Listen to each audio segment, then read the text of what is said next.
ओ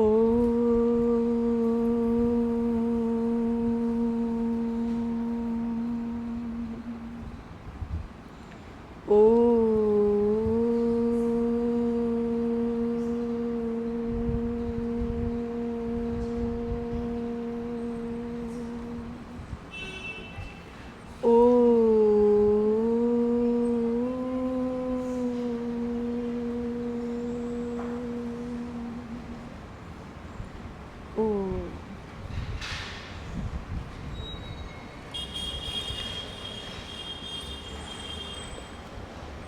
महाभाष्य तृतीय अध्याय प्रथम पाद तृतीय सूत्र आदिदात्तश्च देख रहे हैं हम।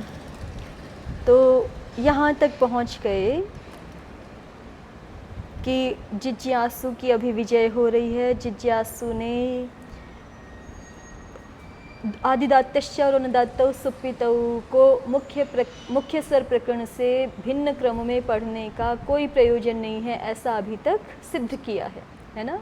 तो उसके अनुसार, जिज्ञासु के अनुसार, आदिदात्तश्च और अनुदात्तौ सुप्पितौ को भी हमें षाष्ठ स्वर प्रकरण में ही पढ़ देना चाहिए।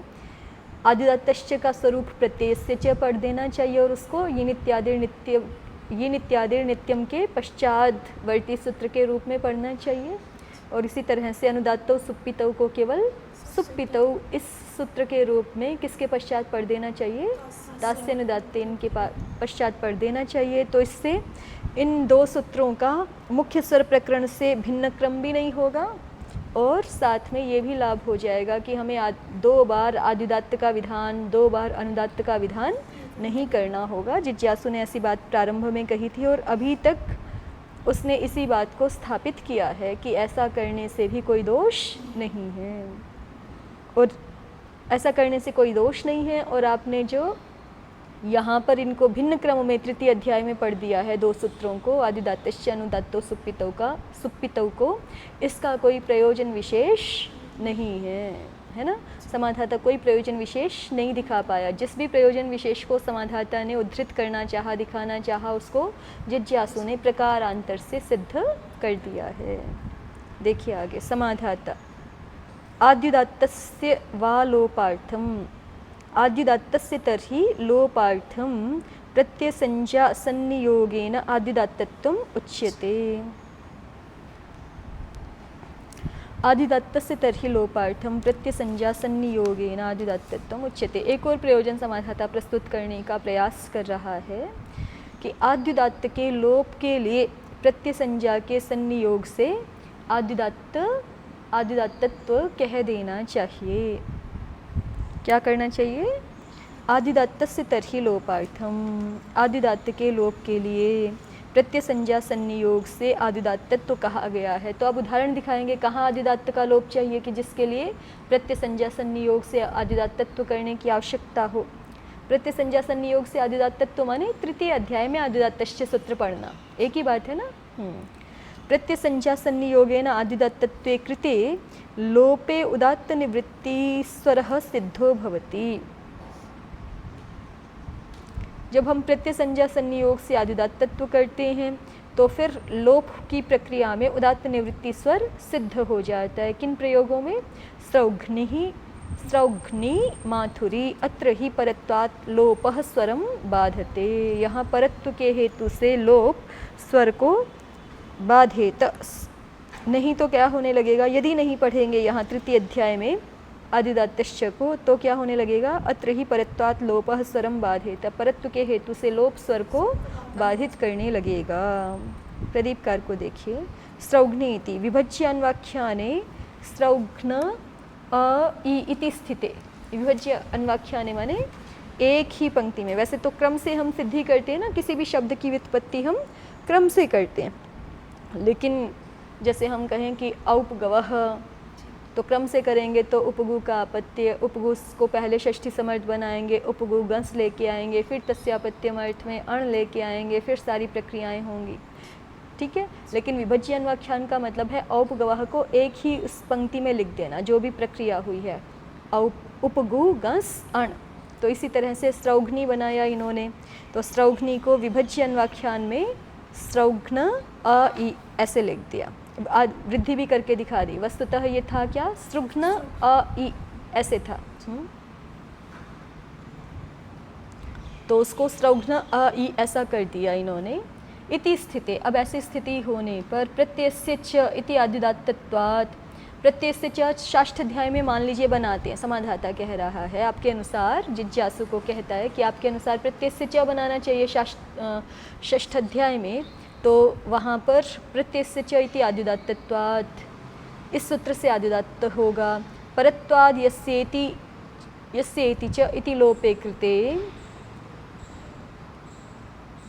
अब ये जो प्रत्ययस्य च सूत्र बना रहे हैं ये है 6-1 में, और यस्येति च आपका है 6-4 में। तो पर वाला कार्य क्या हुआ, पहले प्रत्याद्युदात्तत्व पाएगा कि यस्येति च पाएगा, यस्येति च पहले पाएगा। तो यस्येति च के कारण जो ई प्रत्यय है आपका, स्त्री प्रत्यय ई प्रत्यय, यस्येति में ईकार पढ़ा हुआ है ना, ईकार के परे रहते अवर्णांत ईवर्णांत भ संज्ञक अंग का लोप हो जाता है। तो ये प्रत्यय स्रौघ्न और अ, ये पूरा जो है भ संज्ञक अंग बन गया ई प्रत्यय के परे रहते, भ संज्ञक अवर्णांत अंग, तो इसका क्या हो जाना चाहिए, लोप हो जाना चाहिए। तो लोप हो जाएगा, पहले लोप होगा, ठीक है, प्रत्याद्युदात्तत्व से भी पहले क्या हो जाएगा, लोप हो जाएगा। तो फिर कहते हैं कि जब ऐसा लोप हो जाएगा तो उदात्त निवृत्ति अभावाद, इसको हम उदात्त निवृत्ति स्वर है ऐसा नहीं कह सकते ना, क्यों नहीं कह सकते, क्योंकि अ को उदात्त कर ही नहीं पाए थे, अभी लोप ही पहले हो गया, तो उदात्त निवृत्ति स्वर प्राप्त नहीं हुआ। उदात्त निवृत्ति स्वर कौन से सूत्र से होता है, उदात्तस्य च यत्र अनुदात्त लोपः, इसी को उदात्त निवृत्ति स्वर कहते हैं ना, उदात्तस्य च यत्र अनुदात्त लोपः, कि जिस अनुदात्त के परे रहते उदात्त का लोप होता है उस अनुदात्त को उदात्त ही हो जाता है, यही अर्थ है ना सूत्र का। उदात्तस्य च यत्र अनुदात्तस्य च यत्र उदात्त लोपः, अनुदात्तस्य च उदात्तो भवति यत्र, यत्र अर्थात यस्मिन् अनुदात्ते उदात्त लोपः जायते। 6-1 का ही सूत्र है ना, कर्षात्वतो भयोन्त उदात्तः अंशादि नाम च अनुदात्तस्य च यत्र उदात्त लोपः, को अर्थः अनुदात्तस्य च उदात्तो भवति, क्व यत्र, यत्र अर्थात यस्मिन् अनुदात्ते परतः उदात्त लोपः जायते, तस्य अनुदात्तस्य उदात्तादेशो भवति। ये उदात्त निवृत्ति स्वर है। तो उदात्त निवृत्ति स्वर की स्थिति कब बन जाती, यदि प्रत्याद्युदात्तत्व हम 3-1 से करते तो अण प्रत्यय होते ही साथ में आद्युदात्त होता, फिर ईकार प्रत्यय के परे रहते जब हम उसका लोप करते, ठीक है, तो गीप को क्या सिद्ध हो जाता, उदात्त, उदात्त निवृत्ति स्वर से, क्योंकि गीप अनुदात्त है पित स्वर से, ठीक है, और अण जो है उदात्त है आद्युदात्तश्च से यदि कर लेते 3-1 में पढ़ते तो, और फिर जब ईकार के परे रहते अकार का लोप होता तो वो अनुदात्त के परे रहते उदात्त लोप होता, तो जिस अनुदात्त के परे रहते उदात्त का लोप होता है उस अनुदात्त को उदात्त हो जाता है, ये उदात्त निवृत्ति स्वर सिद्ध हो जाता है, ये अभिष्ट स्वर है यहाँ का। लेकिन अभी समाधाता क्या कह रहा है कि आप तो 3-1 में तो आद्युदात्तश्च पढ़ नहीं रहे हैं, आप तो 6-1 में पढ़ रहे हैं, तो 6-1 की अपेक्षा जो है वो 6-1 में प्रत्ययस्य च सूत्र से हम प्रत्यय अण को आद्युदात्त करें कि गीप के परे रहते अण का लोप करें। दोनों कार्यों में पर कार्य कौन है, यस्येति च, गीप के परे रहते अण का लोप, गीप निमित्तक अण का लोप, यही पर कार्य है। तो पर कार्य बलवान होता है, तो बलवान होने से अण का लोप ही पूर्व में हो जाएगा, तो फिर वहाँ उदात्त निवृत्ति स्वर घटित नहीं हो सकेगा। फिर से देखिए, विभज्य अन्वाख्याने स्रौघ्न अ ई इति स्थिते प्रत्ययस्य च इत्याद्युदात्तत्वात् परत्वाद्, इस आद्युदात्त स्वर से परत्व के हेतु से यस्येति इति लोपे कृते, यस्येति इस सूत्र से लोप कर लेने पर उदात्त निवृत्ति स्वराभावाद, उदात्त निवृत्ति स्वर का अभाव होने से, उदात्त निवृत्ति स्वर का अभाव होने से उदात्त निवृत्ति स्वर ईकार से न स्यात्, उदात्त निवृत्ति स्वर जो हम ईकार को चाहते हैं, जो ईकार का उदात्तत्व चाहते हैं वो नहीं होगा। प्रत्यय संज्ञा संनियोगेन तु आद्युदात्त विधाने न दोषः, प्रत्यय संज्ञा के संनियोग से आद्युदात्त का विधान होने पर तो दोष नहीं है। वो कैसे नहीं है, हमने पहले देख लिया। प्रत्यसंज्ञा संयोग से अण यदि उदात्त हो जाएगा तो फिर गीम के परे रहते लोप करेंगे तो उदात्त निवृत्ति स्वर की प्राप्ति हो जाएगी, इसलिए दोष नहीं आएगा। अर्थात ये स्त्रौघ्नी और माथुरी शब्द पढ़ा है ना, माथुरी ये शब्द हमें अंतोदात्त चाहिए उदात्त निवृत्ति स्वर से। अंतोदात्त रहेगा तो बाकी सर्वानुदात्त हो जाएगा। अनुदात्तम पदम एकवर्ज्यम। अस्तु।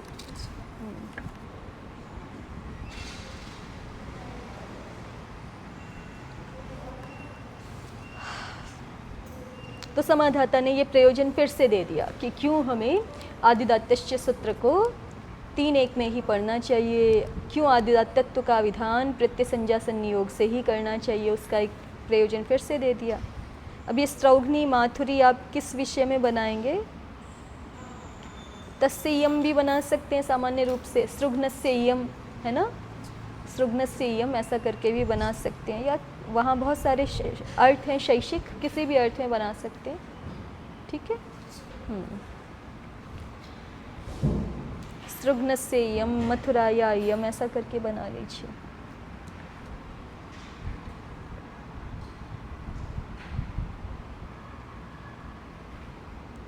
या सृघ्नाद आगता, कोई भी अर्थ ले सकते हैं। आगे जिज्ञासु कहता है इस प्रयोजन का प्रत्याख्यान करते हुए, न वा बहिरंग लक्षणत्वात् न वा एतदपि प्रयोजनमस्ति। आदिदात्तश्च को 3-1 में पढ़ने का ये भी प्रयोजन नहीं है। समाधाता ने पूछा किम कारणम, हमने तो प्रयोजन बताया है और किस प्रकार से ये भी बताया है, आप क्यों मना कर रहे हैं, किम कारणम?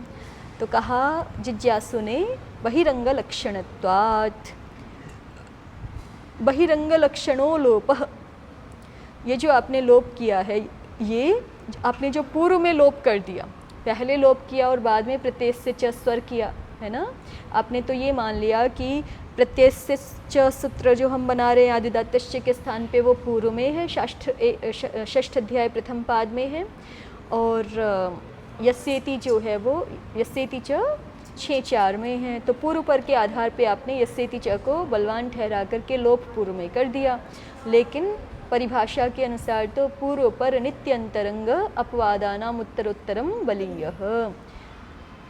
ठीक है, तो आपने अंतरंग बहिरंग की दृष्टि से तो विचार किया ही नहीं। ये जो लोप कार्य है ये बहिरंग कार्य है और जो स्वर कार्य है वो अंतरंग कार्य है, तो फिर लोप स्वर कार्य को कैसे बाध सकता है?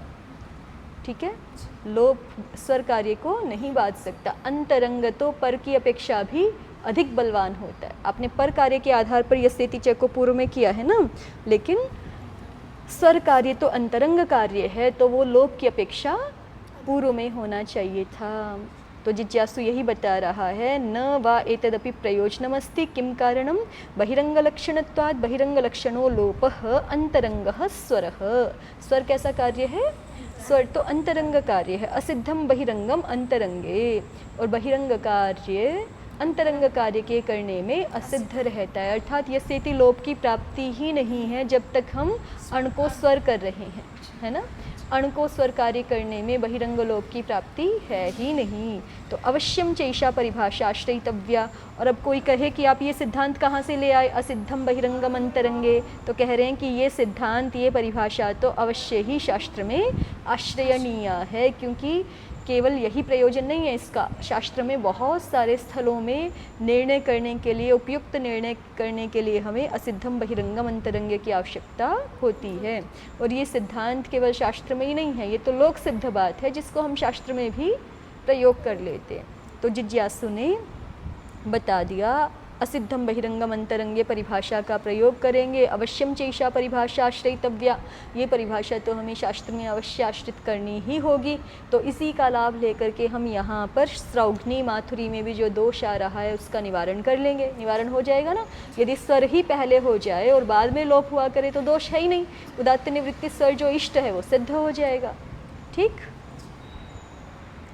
तो जिज्ञासु ने माथुरी स्त्रौघ्नी या कहिए आदिदात्तस्य वा लोपार्थम, ये जो प्रयोजन दिया था, और यदि हम आदिदात्तश्च को तृतीय अध्याय में नहीं पढ़ेंगे तो जो दोष श्रौघ्नी माथुरी में दिखाया था उसका समाधान क्या कह करके कर दिया, नवा बहिरंग लक्षणत्वात्। और किस परिभाषा का आश्रय किया है, असिद्धम बहिरंगम अंतरंगे। जिज्ञासु ही आगे बोल रहे, देखिए, अवचने ही यिनित कित्सु अति प्रसंगः। परिभाषा जिज्ञासु ने ऊपर समाधान तो दिया श्रौघ्नी माथुरी के लिए, लेकिन साथ में एक बात बोल दी कि असिद्धम बहिरंगम अंतरंगे, ये परिभाषा हमें शास्त्र में अवश्य ही आश्रित करनी होगी अन्य प्रयोजनों की सिद्धि के लिए भी।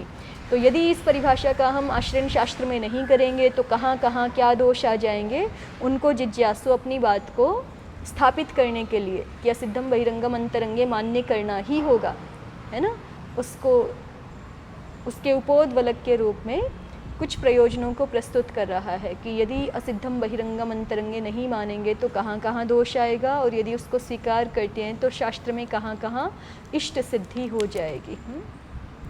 अवचने ही यिनित कित् स्वति प्रसंगः। अक्रियमाणायां शस्यां परिभाषायां क्रियमाणे अपि प्रत्ययसंज्ञासंनियोगेन आद्युदात्तत्वे यिनित् कित्सु अतिप्रसंगः स्यात्। औत्सी कंसिकी आत्रेयीति अत्र ही परत्वाल्लोपो यिनित् कित् स्वरान् बाधेत। अक्रियमाणायां शस्यां परिभाषायाम्, अस्यां कस्यां परिभाषायाम्, असिद्धं बहिरंगम अंतरंगे इत्यस्यां परिभाषायां ह्यक्रियमाणायां क्रियमाणे अपि प्रत्ययसंज्ञा संनियोगेन आद्युदात्तत्वे। जिज्ञासु कह रहा है कि भले ही आप 3-1 में आद्युदात्तत्व का विधान करो, अर्थात प्रत्ययसंज्ञा संनियोग से आद्युदात्तत्व का विधान करो, लेकिन यदि आप असिद्धम बहिरंगम अंतरंगे को नहीं मानेंगे तो फिर यित स्वर में, नित स्वर में और कित स्वर में अति प्रसंग होगा। उदाहरण प्रस्तुत किए हैं, औत्सी कंसिकी अत्रेयी। इन तीनों प्रयोगों में क्या होने लगेगा, अत्र ही परत्वात् लोपो, यहाँ पे परत्व के कारण से लोप होने लगेगा, और वो यित नित और कित स्वरों को बाधित कर दिया करेगा, जो इष्ट यित नित कित स्वर हैं उनको नहीं होने देगा। देखिए प्रदीपकार को देखिए, बहिरंग लक्षण इति स्वार्थादीनां क्रमेण प्रतीतिरिति स्त्रित्व निमित्त ईकारो बहिरंग इति तन्निमित्तो लोपो बहिरंगः। लोप को बहिरंग कहा था ऊपर जिज्ञासु ने, है ना, तो प्रदीप ने नवा बहिरंग लक्षणत्वात् और अवचने ही यिनित् कित् स्वति प्रसंगः, इन दोनों पर एक साथ ही व्याख्यान किया है। तो बहिरंग लक्षण लोप कैसे हो गया उसको बता रहे हैं। स्वार्थादीनां क्रमेण प्रतीति, जो स्वार्थ होते हैं उनकी क्रम से प्रतीति होती है, इसलिए स्त्रित्व निमित्तः इकारो बहिरंगः, स्त्रित्व की सबसे अंततः प्रतीति हो रही है, इसलिए स्त्रित्व निमित्तक जो इकार है वो भी बहिरंग अर्थ माना गया। और वैसे भी देखिए प्रातिपदिक पंचक है, प्रातिपदिक पंचक में क्या क्या आते हैं, प्रातिपदिकार्थ पंचक होता है ना, प्रातिपदिक के 5 अर्थ कौन कौन, जाति, व्यक्ति, लिंग, जाति, व्यक्ति, लिंग, संख्या, कारक, ये अर्थ है ना। जाति नहीं पता, प्रातिपदिक ये आपकी प्रथमावृत्ति में ही लिखा हुआ है, अर्थवत धातुरस सूत्र पर, नहीं पता कह रहे हैं। प्रातिपदिक पंचक भी है, प्रातिपदिक त्रिक भी है एक मत में, ठीक है। तो जो जाति और व्यक्ति है वो तो मूल प्रातिपदिक से पता चलते ही चलते हैं। फिर और क्या रह गए, संख्या और कारक। तो सबसे जो अंतर्भूत अर्थ हैं किसी भी प्रातिपदिक के वो होते हैं जाति और व्यक्ति। अंतर्भूत माने सबसे अंतरंग, जिसके लिए और किसी की आवश्यकता नहीं है। प्रातिपदिक के कहने से ही जाति का भी पता चलेगा और व्यक्ति का भी पता चलेगा। लेकिन फिर उसमें जो संख्या और कारक हैं वो बिना विभक्ति के पता नहीं चलेंगे, तो वो उसके कुछ बहिर्भूत अर्थ हुए। सबसे अंतरंग अर्थ उसका जाति रूप अर्थ है, ठीक है। फिर जाति, फिर उसके बाद व्यक्ति, फिर संख्या और कारक, क्योंकि संख्या और कारक आपको बिना विभक्तियों के ज्ञात नहीं होंगे, मूल प्रातिपदिक मात्र से ज्ञात नहीं होंगे ना। और फिर उसके बाद लिंग रूप अर्थ, जो कि बिना स्त्री प्रत्यय के अभिव्यक्त नहीं होता है। यद्यपि ऐसा माना जाता है, जब हम प्रातिपदिकार्थ पंचक कह रहे हैं तो ऐसा माना जाता है कि प्रातिपदिक में ही मूल रूप से ये सारे अर्थ समाहित हैं। जाति, व्यक्ति, लिंग, संख्या और कारक मूलतः किसके अर्थ हैं? प्रातिपदिक के ही हैं, लेकिन फिर भी जब तक विभक्ति नहीं आएगी संख्या कारक अभिव्यक्त नहीं होंगे। जब तक स्त्री प्रत्यय नहीं आएगा लिंग अभिव्यक्त नहीं होगा। ठीक है। और कहीं कहीं तो ऐसा है कि जो है वो लिंग अभिव्यक्त करने के लिए, जैसे पुल्लिंग अभिव्यक्त करने के लिए अलग से प्रत्यय की आवश्यकता नहीं रहती। नपुंसक लिंग भी अभिव्यक्त करने के लिए अलग से लिंग प्रत्यय की आवश्यकता नहीं रहती। नपुंसक लिंग में अष्टाध्यायी में कोई प्रत्यय विहित है क्या? नपुंसक लिंग में अलग से कोई प्रत्यय नहीं है ना। सु आदि विभक्तियाँ आती हैं, उसी को कुछ इस प्रकार का कार्य हो जाता है कि उससे नपुंसकत्व का बोध हो जाता है, या उसको किसी इस प्रकार का कार्य हो जाता है कि उससे पुंसत्व का बोध हो जाता है। लेकिन केवल विभक्ति को कोई इस प्रकार का कार्य हो जाए कि स्त्रीत्व का बोध हो जाए, ऐसा नहीं होता। स्त्रीत्व के लिए तो फिर कोई ना कोई प्रत्यय आता है, अलग से आता है ना। हाँ, तो इसलिए जो है वो लिंग रूप अर्थ जो है सबसे अधिक बहिर्भूत अर्थ है। ठीक, स्त्रीत्व अर्थ सबसे अधिक बहिर्भूत अर्थ है। जैसे आप ऐसे मानते हैं ना कि भाई एक सिद्धांत के अनुसार गम धातु में ही सब प्रकार का गमन समाहित है। गमनम भी उसी में है, आगमनम भी उसी में है, प्रत्यागमनम भी उसी में है, और कहें तो उद्गमन भी उसी में है। सब प्रकार का गमन उसी में ही है। मैं तो थोड़ा बोला है, संगमन भी उसी में है, प्रतिगमन भी उसी में, बहुत प्रकार का अर्थ उसी गम में ही है। लेकिन जब तक उपसर्ग नहीं प्रयोग करते हैं अलग अलग, तब तक वो अभिव्यक्त नहीं होता है। इसी प्रकार से प्रातिपदिक में ही सब प्रकार का अर्थ है। जैसे कुमार बोल रहे हैं तो उसमें ही कुमारी रूप स्त्रीत्व अर्थ भी है, लेकिन जब तक वो ईकार प्रत्यय नहीं आएगा अभिव्यक्त नहीं होगा। कुमार बोल रहे हैं उसी में कुमारात, इससे जो अर्थ प्राप्त होता है हमें, इसमें संख्या और कारक रूप विशेष अर्थ भी प्राप्त हो रहा है ना, तो वो अर्थ भी, कुमारात का अर्थ भी किसमें समाहित है? कुमार में ही मूल रूप से है। लेकिन जब तक वहाँ पर गसी विभक्ति नहीं आएगी, उसको आत आदेश नहीं होगा, तब तक जो है वो अपादानत्व रूप, एकत्व रूप अर्थ वहाँ पे अभिव्यक्त नहीं होगा। तो प्रातिपदिकार्थ पंचक मूल रूप से प्रातिपदिक में ये 5 अर्थ हैं। इनको अभिव्यक्त इनको फिर अन्य प्रत्ययों की सहायता से वो अभिव्यक्त करता है प्रातिपदिक। यदि मूल रूप से ना हो तो अभिव्यक्त कैसे होंगे? ये भी एक मान्यता है, ये भी एक मत है। चलिए, तो प्रदीपकार दिखा रहे हैं बहिरंग लक्षणों लोपः, लोप बहिरंग लक्षण कैसे हो गया? तो स्वार्थादीनाम क्रमेण प्रतीतिरिति स्त्रीत्व निमित्त ईकारो बहिरंगः। स्वार्थादियों की, प्रातिपदिक के जो स्वार्थादि हैं यही 5 प्रातिपदिक के जो अपने अर्थ हैं, जाति व्यक्ति, कारक, संख्या और लिंग, ये क्रम से प्रतीत होते हैं। क्रम से प्रतीत होते हैं तो इसलिए स्त्रीत्व निमित्त ईकारो बहिरंगः। तो जो स्त्रीत्व का निमित्तक ईकार प्रत्यय है वो सबसे, शब्द की दृष्टि से भी देखा जाए तो वो सबसे बहिर्भूत है शब्द में, है ना। शब्द में वो स्त्रौघ्नी शब्द में पहले स्त्रुघ्न है, फिर अण प्रत्यय है, फिर ईकार है, तो ईकार सबसे बहिर्भूत है। तो इसलिए वो, और वैसे भी स्वार्थ की क्रम से प्रतीति होती है, तो प्रातिपदिकार्थ में भी लिंग की प्रतीति सबसे अंत में है। तो इसलिए ईकार प्रत्यय बहिरंग है। अब ईकार प्रत्यय जब स्वयं बहिरंग है तो ईकार को निमित्त बना करके जो कार्य करोगे यस्येति लोप, वो भी क्या होगा? वो बहिरंग होगा। इसलिए कहा ईकारो बहिरंगः इति तन्निमित्तो लोपो बहिरंगः, इसलिए उसके निमित्त से होने वाला लोप भी बहिरंग है। अथवा अंगस्य भस्य इत्यादि अपेक्षणान् लोपो बहिरंगः। पहले तो एक अलग प्रकार से बहिरंगत्व दिखाया कि स्वार्थ की क्रम से प्रतीति होती है, उसमें स्त्रीत्व की सबसे पश्चात प्रतीति है।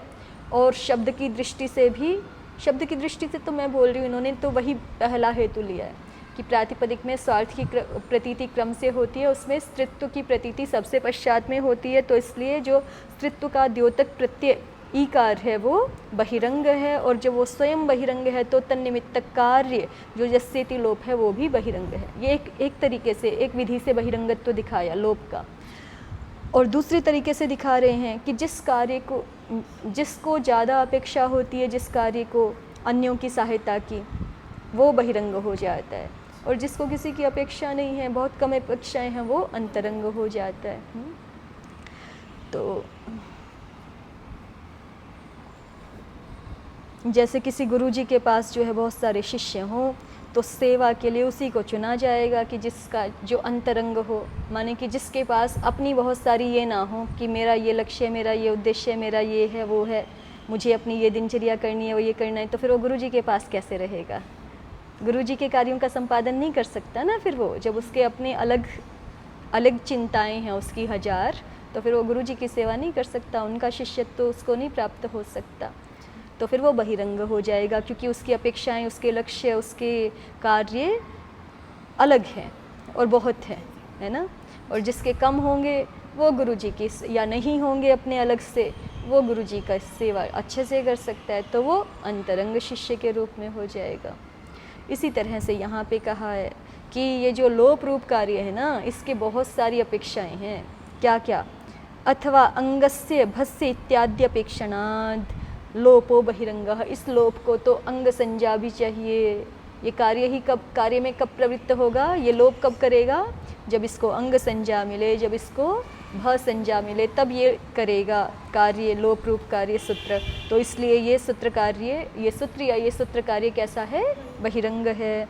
और जो स्वर कार्य है उसको तो कुछ नहीं चाहिए, प्रत्यय संज्ञा संनियोग से शिष्ट है ना। प्रत्यय संज्ञा हो ही चुकी है, जबकि प्रत्यय संज्ञा संनियोग से भी नहीं है, तो प्रत्यय से च सूत्र की बात कर रहे हैं। शाष्ठ सूत्र जब बना देंगे इसको, तो प्रत्यय से च को क्या चाहिए? कुछ भी नहीं चाहिए, प्रत्यय संज्ञा पहले ही हो चुकी है। प्रत्यय होने मात्र से ही आदिदात्त होगा, वो कुछ भी इसकी अपेक्षा नहीं है, प्रत्यय संज्ञा भी पहले ही हो चुकी है।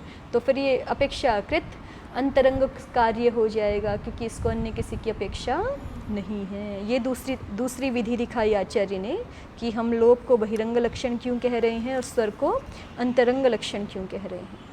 अब शब्द व्युत्पत्ति दिखा रहे हैं। औत्सीति, उत्से जाता, तत्र जाता है ना, एक अर्थ आपका तत्र जाता भी है शैक्षिक अर्थों में। तो उत्से जाता, इस अर्थ में उत्सादिभ्यों से गीप हो गया। उत्सादिभ्यो अय, पहले तो अय हुआ और फिर गीप हो गया। उत्स गी अय गीप, ऐसे रहेगा ना।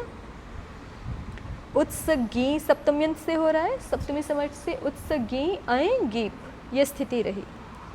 तो ये जो सप्तमी विभक्ति का द्योतक गी है वो तो लुप्त हो ही जाएगा। उत्स अय गीप, ऐसी स्थिति रहेगी आपकी।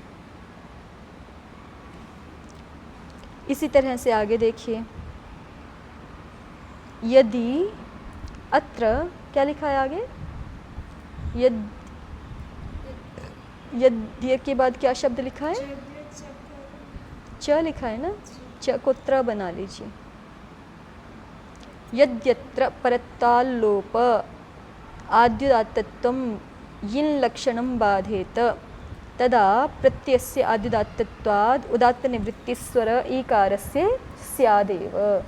यद्यत्र, औत्सी इस प्रयोग में माने उत्स अय गीप इस स्थिति में यदि क्या हो जाए?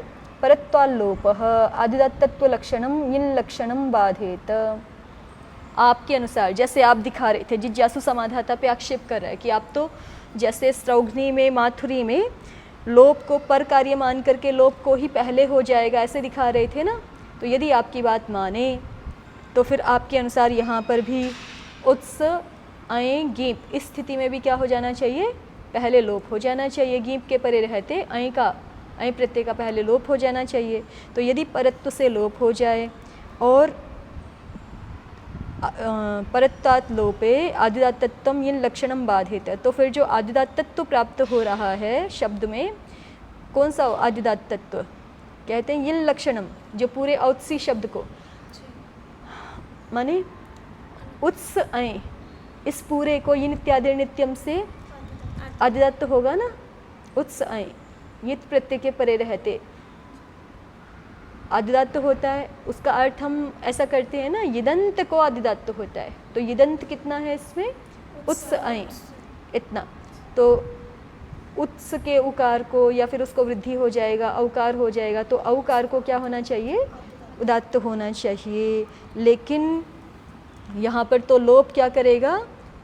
लोप अय प्रत्यय का ही लोप कर देगा, तो फिर यित लक्षण आदिदात्तत्व भी नहीं हो पाएगा। तदा प्रत्ययस्य आदिदात्तत्वाद उदात्त निवृत्ति स्वर ईकारस्य स्यादेव। तो फिर तदा उस समय प्रत्यय से आदिदात्तत्वाद, प्रत्यय के आदिदात्त होने से उदात्त निवृत्ति स्वर ईकारस्य स्यादेव, उदात्त निवृत्ति स्वर ईकार को हो ही जाएगा।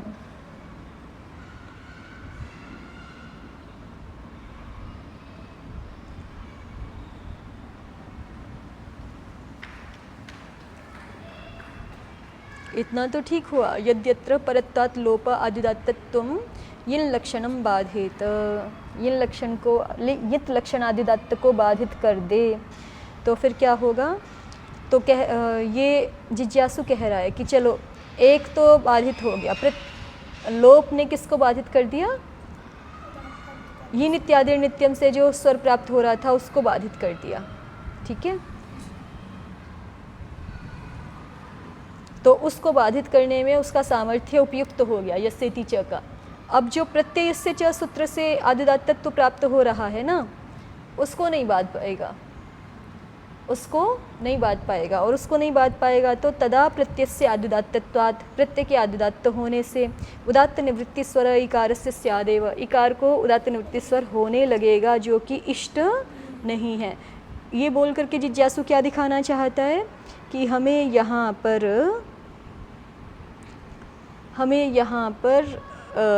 असिद्धम बहिरंगम अंतरंगे मानना ही पड़ेगा। असिद्धम बहिरंगम अंतरंगे मानना ही पड़ेगा। औत्सी शब्द हमें कैसा चाहिए, तो औत्सी शब्द हमें आदिदात्त चाहिए। आदिदात्त करोगे तो सी का इकार जो है वो अनुदात्त हो जाएगा और उदात्ताद अनुदात्त से स्वरितः ऐसा स्वर रहेगा। कंसकी में क्या चाहिए, कंसकी में भी आदिदात्तत्व चाहिए, फिर सी का इकार स्वरित रहेगा और आगे एक श्रुति रहेगा। और आत्रेयी में अंतोदात्त चाहिए। ये स्वर व्यवस्था है यहाँ पर। लेकिन यदि जो अभी हमने देखा प्रदीप के अनुसार, तो जिज्ञासु क्या दिखा रहा है कि यदि हम असिद्धम बहिरंगम अंतरंगे को नहीं मानेंगे, उसके बिना ही कार्य करना चाहेंगे, तो औत्सी में क्या समस्या आ जाएगी कि औत्सी अंतोदात्त बनने लगेगा। ठीक है, औत्सी क्या बनने लगेगा, अंतोदात्त बनने लगेगा। क्योंकि क्या हुआ कि यस्येति लोप ने यित स्वर को तो बाध दिया, लेकिन यस्येति लोप फिर प्रत्यय से च के स्वर को नहीं बाध पाएगा। और फिर जो है वहाँ पर उदात्त निवृत्ति स्वर से गीप को ही उदात्त होने लगेगा, औत्सी में अनिष्ट स्वर प्राप्त हो जाएगा। ठीक है, और यदि हम असिद्धम बहिरंगम अंतरंग लक्षणे को मान लें तो उसके अनुसार क्या होना चाहिए, पहले स्वर ही होना चाहिए। तो पहले स्वर माने ऐ के कारण से जो स्वर प्राप्त हो रहा है आदिदात्त, औत्स ऐ, इसको जो स्वर प्राप्त हो रहा है आदिदात्तत्व वो पहले होगा। बाद में ऐ का लोप होता रहे तो कोई फर्क नहीं पड़ेगा, औत्सी आदिदात्तत्व सिद्ध हो जाएगा ना। चलिए, अग्रिम प्रयोग है कंसिकी। कंसिकी का विग्रह दिखा रहे हैं। कंसेन क्रीता, कंसेन क्रीता। तो कंसा टिठन, पंचम अध्याय का प्रकरण है ना, तेन क्रीतम। तो कंसा टिठन सूत्र है, तो वहाँ पर कंस शब्द से तृतीय समर्थ से क्रीत अर्थ में टिठन प्रत्यय कर लिया। कंस टा टिठन ऐसे था। और टिठन चूँकि नित्य है तो ऋण्यभ्यो गीप से गीप हो गया। ठीक है, तृतीया विभक्ति तो प्रातिपदिक अंतर्गत विभक्ति है, इसलिए लुप्त हो जाएगी। सुपो धातु प्रातिपदिकयो हो, तो क्या अवशिष्ट रहा आपका, कंस टिठन और गीप, कंस टिठन गीप ऐसे रहा। तो उसी को दिखा रहे हैं। कंसा टिठनी इति, कंसा टिठन इति टिठनी गीपी चठकारस्य अकृत इकादेशे उदात्तत्वं मन्यते। कंसा टिठन इति टिठनी गीपी च, इस सूत्र से टिठन कर लेने पर और गीप कर लेने पर ऋण्यभ्यो गीप से ठकारस्य अकृते इकादेशे, ठकार को जब तक इकादेश नहीं किया है उससे पहले ही क्या हो जाता है, उदात्तत्वं मन्यते। अकार ठकारस्य अकृते इकादेशे उदात्तत्वं मन्यते, ठ को उदात्तत्व पहले ही हो जाता है इकादेश करने से पहले ही। तो इससे क्या होगा, कंसिकी का जो स्वर चाहिए हमें, क्या चाहिए कंसिकी का स्वर? आद्युदात्त चाहिए। टिठन नित प्रत्यय है ना, टिठन क्या है? नित। आदिरी टुडवह से टिठन का टी चला गया और न हलंत्यम से चला गया, क्या शेष रहा? ठ। कंस ठ गीप का ई, कंस ठ ई। अब कह रहे हैं कि ठ इसी स्थिति में क्या हो जाता है? आदिदात्तत्व हो जाता है प्रत्यय से च सूत्र से, ठीक है। और उस प्रत्यय से च माने यहाँ पे भी वही बात है कि प्रत्यय से च ठ को पहले उदात्त करेगा कि गीप के परे रहते ठ के इकार का पहले लोप हो जाएगा, ठीक है। तो जिज्ञासु ये दिखा रहा है कि असिद्धम बहिरंगम अंतरंगे है, तो उस कारण से हम लोप पहले ना करके पहले ठ को प्रत्यय से च सूत्र से आद्युदात्त करेंगे, और जब उसको आद्युदात्त कर लेंगे तो फिर माने जब लोप नहीं करेंगे तो ठ नहीं, यहाँ पे तो प्रत्यय से च सूत्र नहीं लगेगा, यहाँ पे तो क्या लगेगा? क्योंकि टिठन नित है, उसके हेतु से कंस ठ इस पूरे को क्या कर लेंगे? आद्युदात्त। ये नित्यादिर नित्यम, कंस ठ इस पूरे को आद्युदात्त कर लेंगे पहले लोप करने की अपेक्षा, ठीक। तो जब उसको आद्युदात्त कर लेंगे और बाद में लोप होता रहे, बाद में ठ के अ का लोप होता रहे, तो क्या बन जाएगा? कंसिकी बन गया, ठ को इक हो जाएगा, हाँ, और जो है वो यस्येति च लोप हो जाएगा। दो बार यस्येति च होगा ना, इक के परे रहते कंस का भी और गीप के परे रहते इक का भी, तो कंसिकी बन जाएगा। लेकिन स्वर ठीक सिद्ध हो जाएगा यदि असिद्धम बहिरंग लक्षणम, यदि असिद्धम बहिरंगम अंतरंगे ऐसा मान लेंगे तो।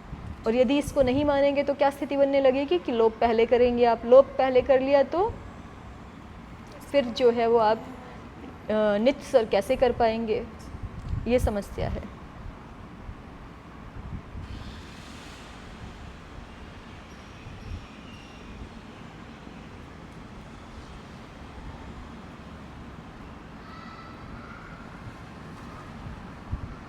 आगे देखिए, अत्रेयीति, अत्रेरपत्यम स्त्री, इसमें क्या किया है? इतश्चानीयः इस सूत्र से ढक प्रत्यय किया है। इतश्चानीयः, ईय प्रत्यांत जो ना हो ऐसे जो इकारांत शब्द, उनसे स्त्री में ढक प्रत्यय हो जाता है, और फिर ढक के बाद जो है गीप तो आता ही है। आयन्नादिषु उपदेशिवद् वचनम स्वर सिद्ध्यर्थम इति पूर्वम ए आदेशः पश्चात गीप, पहले ढ को ए आदेश हो गया और फिर गीप हुआ। अत्रेयी की स्थिति दिखा रहे हैं, अत्रि गंस ढक गीप ये हो गया, उसमें फिर शेष रहा तो अत्रि एय गीप, ऐसा हो गया, अत्रि एय गीप। अत्र उदात्त निवृत्ति स्वरो न स्यात्, कह रहे हैं कि यहाँ पे इष्ट है उदात्त निवृत्ति स्वर, उदात्त निवृत्ति स्वर होकर के गीप को उदात्त हो जाए, अंतोदात्त शब्द चाहिए अत्रेयी, लेकिन वो नहीं हो पाएगा यदि आप असिद्धम बहिरंगम अंतरंगे नहीं मानेंगे तो, क्योंकि आप तो फिर पहले ही लोप करेंगे ना, जो बीच में एय प्रत्यय है उसको कोई भी स्वर करवाने की अपेक्षा पहले ही आप क्या करेंगे? गीप के परे रहते उसका लोप करेंगे, तो ये तो बिल्कुल सौघ्नी जैसा ही उदाहरण हो गया कि फिर आप उसको उदात्त निवृत्ति स्वर वहाँ नहीं दिखा सकते, अनुदात्त से चयत्र उदात्त लोपः वहाँ नहीं दिखा सकते, तो फिर अत्रेयी अंतोदात्त सिद्ध नहीं हो पाएगा। यदि असिद्धम बहिरंग लक्षणम अंतरंग लक्षणे को मान ले या असिद्धम बहिरंगम अंतरंगे को मान ले, तो फिर तो एय का स्वर पहले होगा, फिर ई के परे रहते गीप के परे रहते उदात्त का लोप होगा, उदात्त का लोप होगा तो उदात्त निवृत्ति स्वर सिद्ध हो जाएगा। सम्यक। तो ये सारे प्रयोजन जिज्ञासु ने दिए हैं कि अवचने ही नित कित स्वति प्रसंगः, अगर आप असिद्धम बहिरंगम अंतरंगे को नहीं मानेंगे, नहीं स्वीकार करेंगे, या आप अपने पक्ष में इस परिभाषा को नहीं बनाएंगे, तो यित स्वरों में, नित स्वरों में और कित स्वरों में अति प्रसंग आएगा, दोष आएगा, ठीक है।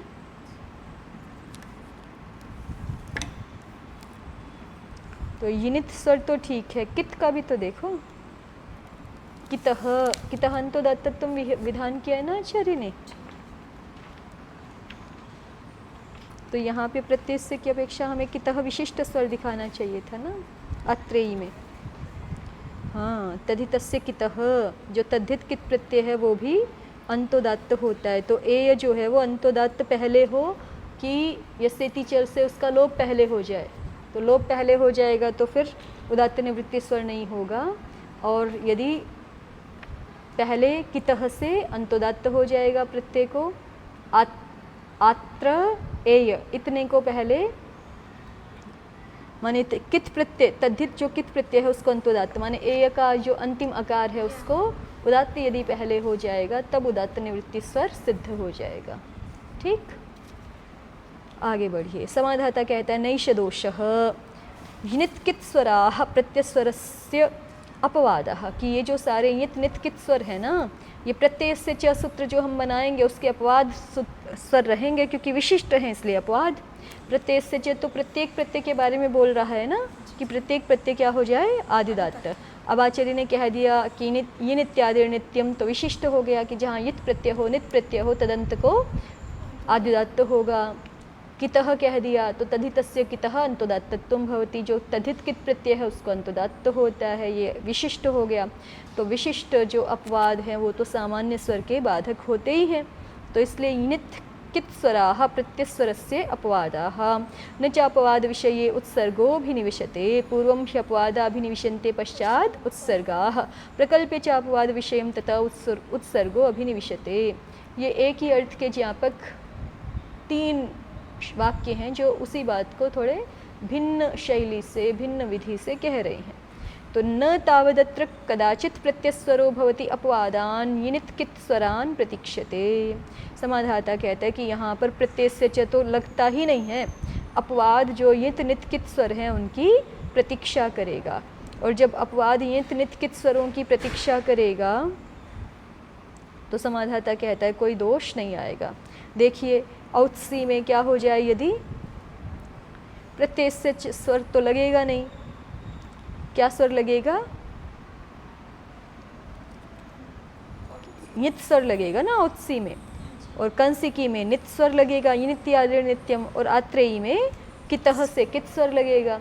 अभी लोप वाली बात नहीं देख रहा समाधाता, बस इतना देख रहा है कि प्रत्यय से च का स्वर कर रहे हो प्रत्ययों में, प्रत्यय से च सूत्र से कर रहे हो कि यिनित्यादि नित्यम और कितः स्वर से कर रहे हो, इतना ही देख के समाधाता बात बोल रहा है। तो समाधाता क्या बोल रहा है कि प्रत्यय से च स्वर तो यहाँ लगेगा ही नहीं इन प्रयोगों में। प्रत्यय से च को कौन बांध लेगा, यिनित्यादि नित्यम बांध लेगा और कितः ये स्वर बांध लेगा।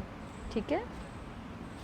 कंसिक्याम भूयान परिहारः, कंसिकी प्रयोग में एक और भी परिहार है, क्या, अन्यस्य अत्र उदात्तत्वम अन्यस्य लोपः, कि अन्य का तो उदात्तत्व है और अन्य का लोप है। आदेर उदात्तत्वम, आदि का उदात्तत्व है। कंसिकी में टिठन से तो आदिदात्त हुआ था ना, तो उदात्त तो किसी अन्य को हुआ है और लोप किसी अन्य का है।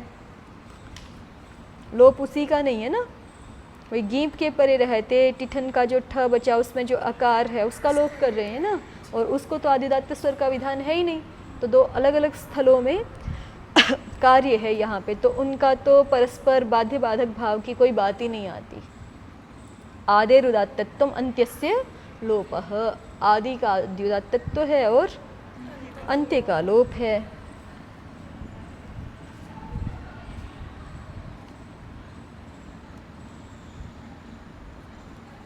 तो जिस समाधाता ने ये बात कही तो जिज्ञासु कहता है कि देखो इदम तर्हि आत्रेयी परत्वाल्लोपः कित स्वरम बाधेत। ये जो आत्रेयी प्रयोग है यहाँ पे हम ये कह रहे थे, हम केवल इतनी बात नहीं कह रहे थे कि प्रत्यय से सूत्र लगेगा कि यिनित्यादि नित्यम लगेगा, क्योंकि परिभाषा ऐसे जिज्ञासु ने जो परिभाषा वार्तिक वाक्य बोला है वो इस प्रकार का है ना, अवचने ही यित नित कित्सु अति प्रसंगः। वैसे तो हमने व्याख्याकार की दृष्टि से पूरा देख लिया कि लोप पहले होने लगेगा आदि, ये प्रक्रिया हमने पहले ही देख ली ना।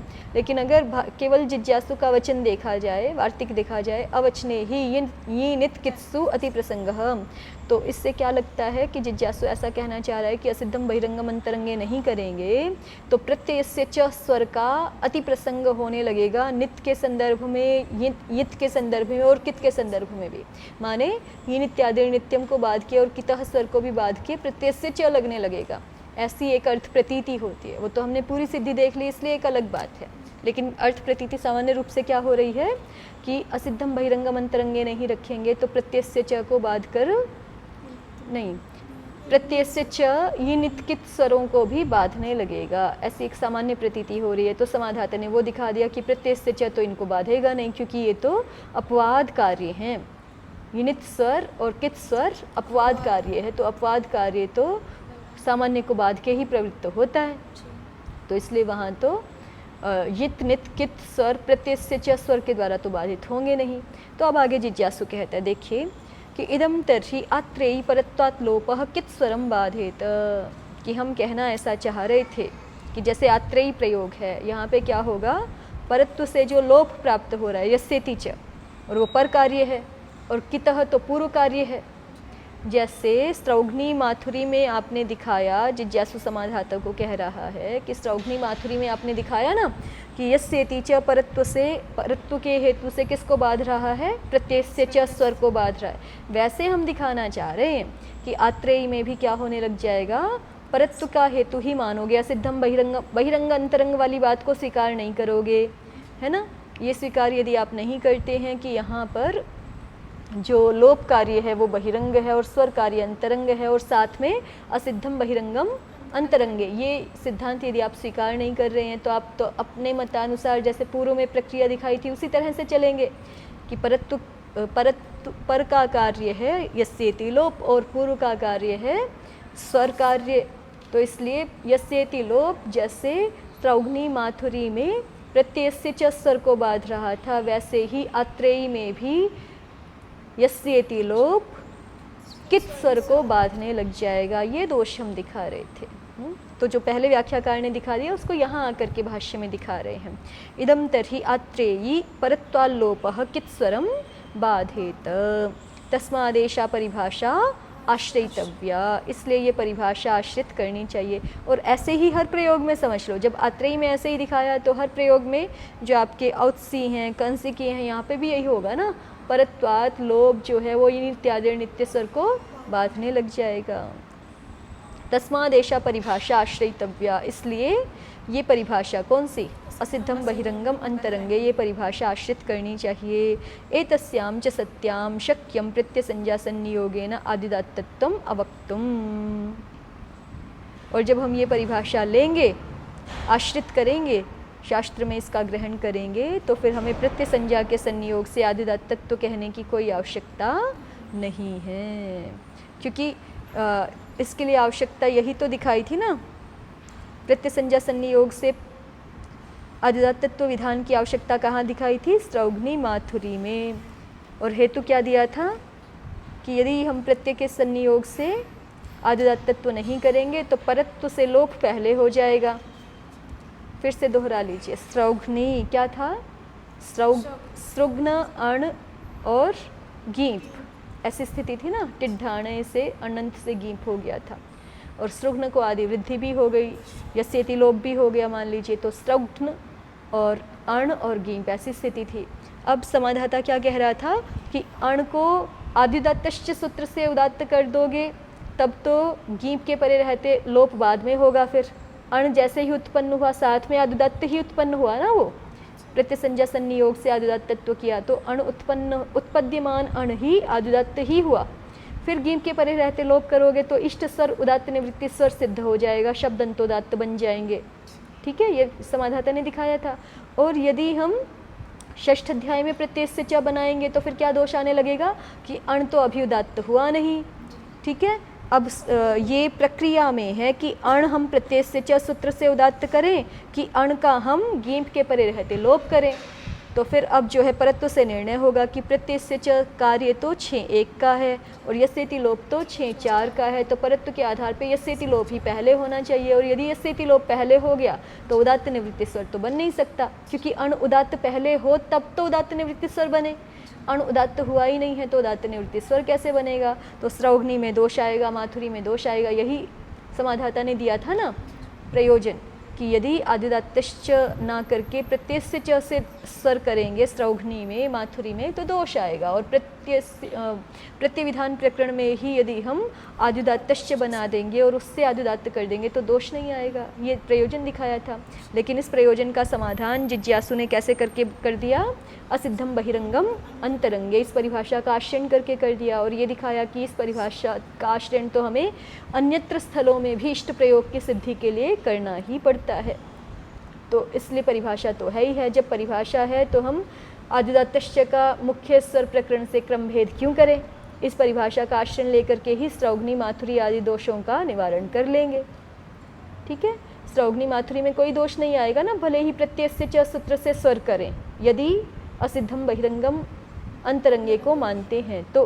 क्योंकि असिद्धम बहिरंगम अंतरंगे को मानते हैं तो प्रत्यय से च यही स्वर कार्य पहले होगा, क्योंकि भले ही ये पूर्व में है लेकिन अंतरंग है, और अंतरंग कार्य पर कार्य की अपेक्षा भी बलवान होता है। तो इसलिए पहले स्वर कार्य होगा, बाद में उदात्त निवृत्ति स्वर होगा, लोप होगा तो उदात्त निवृत्ति स्वर होगा, इष्ट स्वर की सिद्धि हो जाएगी। स्रौघ्नी माथुरी अंतोदात्त सिद्ध हो जाएंगे। अस्तु, ठीक हो गया। तो जिज्ञासु यहाँ तक फिर से जीत गया। समाधाता ने एक और प्रयोजन देने का प्रयास किया था ना, आदिदात्तस्य वा लोपार्थम, ये आदिदात्तश्च सूत्र का प्रयोजन देने का प्रयास किया था, लेकिन जिज्ञासु ने इसका प्रत्याख्यान कर दिया।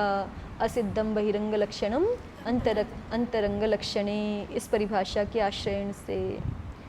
अब समाधाता फिर से बोलता है, प्रत्यादिदात्तत्वाद् धातोरन्तः,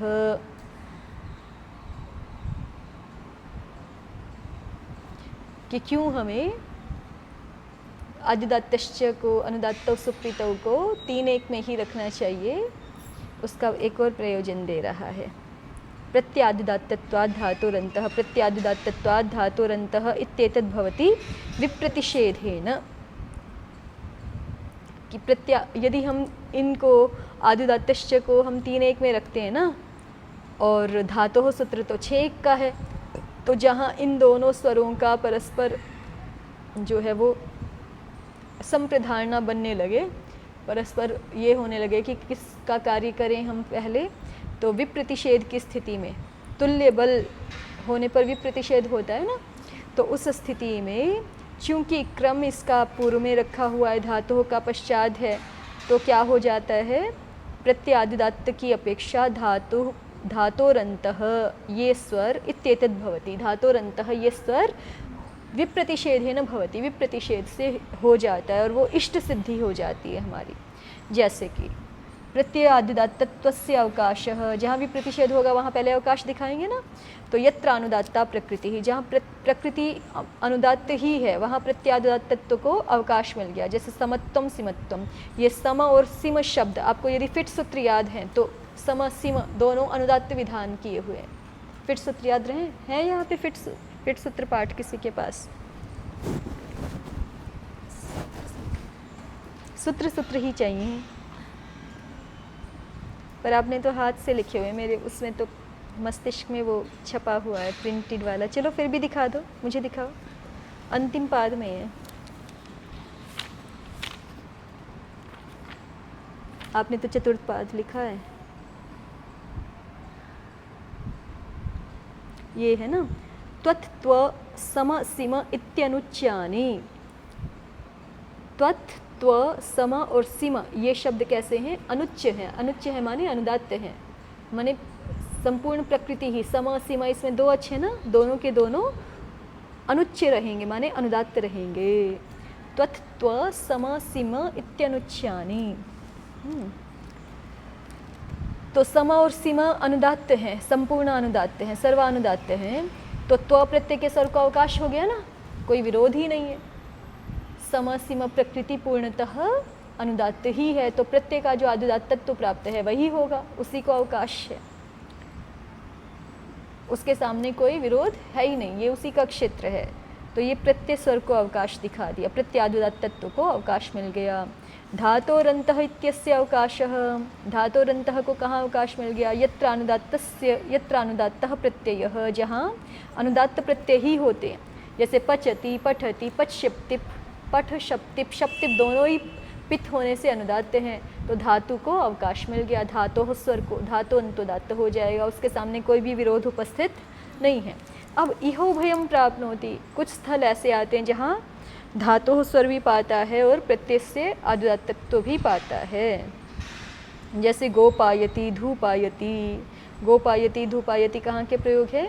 गुपु धूप विच्छिपणि पनिभ्य आय, गुप धातु से धूप धातु से आय प्रत्यय कर लिया पहले, ठीक है, गुप से आय किया है तो गुण हो गया, गोपाय बन गया। और आगे शप्तिप है, तो शप्तिप तो अनुदात्त है ही है, लेकिन अब आय प्रत्यय का स्वर करें कि जो है वो धातु हो अंतोदात्त करें, क्योंकि आय से भी आदुदात्त होना है, प्रत्यय स्वर लगाएंगे तो, और धातु को भी अंतोदात्त होना है, तो दो उदात्त तो नहीं हो सकते एक शब्द में सामान्य रूप से, कहीं कहा ही हो तो वो एक अलग बात है, नहीं तो सामान्य रूप से एक शब्द में एक ही उदात्त, एक ही स्वरित ऐसे रहते हैं विशेष रूप से मुख्य स्वर के रूप में। तो यहाँ दोनों उदात्त होने लग गए, धातु भी और प्रत्यय भी। तो फिर क्या करें? तो कहते हैं कि अभी जिस क्रम में पढ़ा हुआ है उसी क्रम में पढ़ोगे तो जो इष्ट स्वर है वो सिद्ध हो जाएगा। क्या? धातोरंत इत्येतद् भवति विप्रतिषेधेन, क्योंकि अभी तो आदिदात्तश्च कहाँ पढ़ा है? 3-1 में, और धातु कहाँ पढ़ा है? 6-1 में। तो इष्ट स्वर धातोरंतः है, वो विप्रतिषेधे परम कार्यम सूत्र के अनुसार सिद्ध हो जाएगा, धातोरंतः स्वर मिल जाएगा, धातु को उदात्त हो जाया करेगा गोपायति और धूपायति में। लेकिन अगर प्रत्यय से च सूत्र बना ले 6-1 में, और वो भी कहाँ बना रहे? ये नित्यादेर नित्यम के बाद, तो धातु पहले हो जाएगा, सूत्र क्रम निकाल के देख लो, धातु पहले हो जाएगा और प्रत्यय से च सूत्र बाद का हो जाएगा। तो फिर इष्ट स्वर की सिद्धि नहीं होगी, क्योंकि प्रत्यय से च स्वर लगने लगेगा फिर तो परत्व से, है ना, विप्रतिषेधे परम कार्यम से पर कार्य प्रत्यय से च होने लगेगा और अनिष्ट स्वर प्राप्त होने लगेगा। तो समाधाता ने ये प्रयोजन दिखाया कि आदिदात्तश्च सूत्र को 3-1 में रखने का ये प्रयोजन है कि गोपायति, धूपायति, यहाँ पर इष्ट स्वर जो कि धातुरंतोदात्त है ये विप्रतिषेध से सिद्ध हो जाया करे। स्पष्ट हो गई बात? आगे देखिए, समाधाता ही अब दूसरा प्रयोजन और दे रहा है।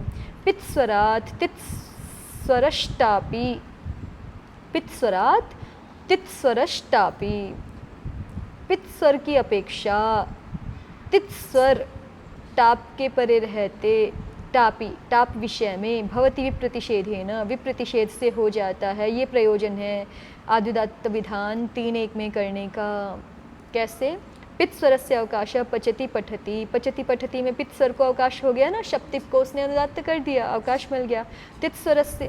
और यहाँ पचति पठति में कोई तित्स्वर नहीं है, तित्स्वरितम पहुँचता ही नहीं है ना, तो तित्स्वर का कोई विरोध नहीं है, ऐसा क्षेत्र मिल गया पित्स्वर को पचति पठति में।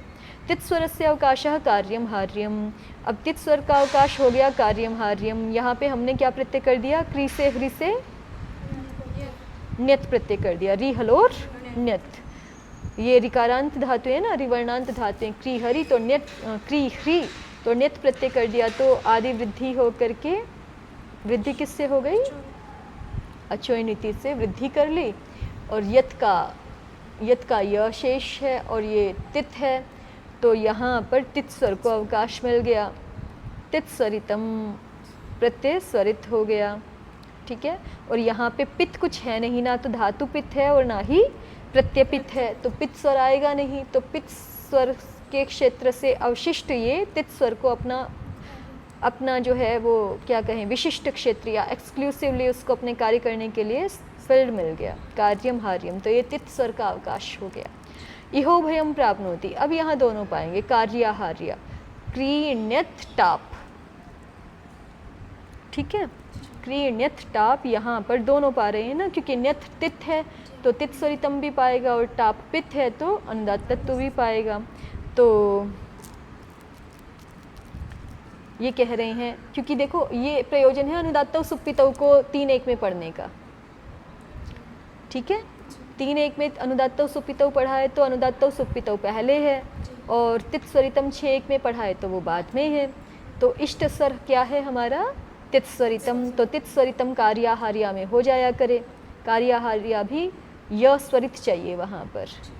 तो अभी तो अनुदात्तौ सुप्पितौ को आपने 3-1 में पढ़ा है तो इष्ट सिद्धि होती है, क्योंकि अनुदात्तौ सुप्पितौ बलवान नहीं है ना, परत्व हेतु से कौन बलवान हो गया? तित्स्वरितम बलवान हो गया। तो तित्स्वरो भवति विप्रतिषेधेन, तित्स्वर ही विप्रतिषेध से हो जाया करता है। और देखो आप यदि अनुदात्तौ सुप्पितौ ना बना करके क्या बनाओगे? सुप्पितौ स्वर तास्य अनुदात्तेत के बाद बनाओगे तो फिर तित्स्वरितम पहले हो जाएगा। सूत्रक्रम देखिए निकाल के, तित्स्वरितम पहले हो जाएगा और सुप्पितौ सूत्र बाद में हो जाएगा। तो फिर सुप्पितौ स्वर से अनुदात्त होने लगेगा विप्रतिषेध से, जो कि अनिष्ट कार्य है। ऐसा ही है ना, तित्स्वरितम पहले और तास्य अनुदात्तेत बाद में, और तास्य अनुदात्तेत के बाद आप सुप्पितौ बनाओगे। ठीक है, तो क्रम यदि विपर्यास कर दिया, आचार्य ने जो क्रम रखा हुआ है उससे आपने क्रम भेद कर दिया, तो तित्स्वरितम की अपेक्षा कौन बलवान होने लगेगा? अनुदात्तौ सुप्पितौ। तो विप्रतिषेधे परम कार्यम से कार्याहार्या में अनुदात्तत्व होने लगेगा, जो कि अनिष्ट है। अस्तु, आगे देखिए तीसरा प्रयोजन समाधाता दे रहा है। चित्स्वरश्चापि पित्स्वरात्, पित्स्वरात् चित्स्वरश्चापि भवति विप्रतिषेधेन। पित्स्वर की अपेक्षा चित्स्वर भी विप्रतिषेध से हो जाता है, ये भी प्रयोजन है आदिदात्तश्च और अनुदात्तौ सुप्पितौ को 3-1 में पढ़ने का। चित्स्वरस्य अवकाशः चलनः कंपनः, चलनः कंपनः में क्या प्रत्यय हो गया? नंदी ग्रही पचादिभ्यः ल्युणिन्यचः, ल्युणिन्यचः क्या है वहाँ पे? ल्यू, ये चित स्वर दिखाना है ना, नहीं उसका तो उदाहरण नहीं है ये। चलनः कंपनः क्या प्रत्यय हो गया? लिट, लिट करेंगे तो चित कैसे दिखाओगे? चित प्रत्यय दिखाना है ना कोई आपको यहाँ पे। चलनः कंपनः, युच, युच प्रत्यय है या न्युच प्रत्यय है? चल धातु से युच प्रत्यय होगा तब जा करके चलनः बनेगा और चित स्वर का अवकाश रहेगा। कंपनः अभी देख लेते हैं। कपि धातु है ना, उसको इदितो नुम धातु हो करके नकार हो रखा है, नकार का फिर जो है वो अनुस्वार हो जाएगा। अनुसार किससे हो जाएगा नकार को?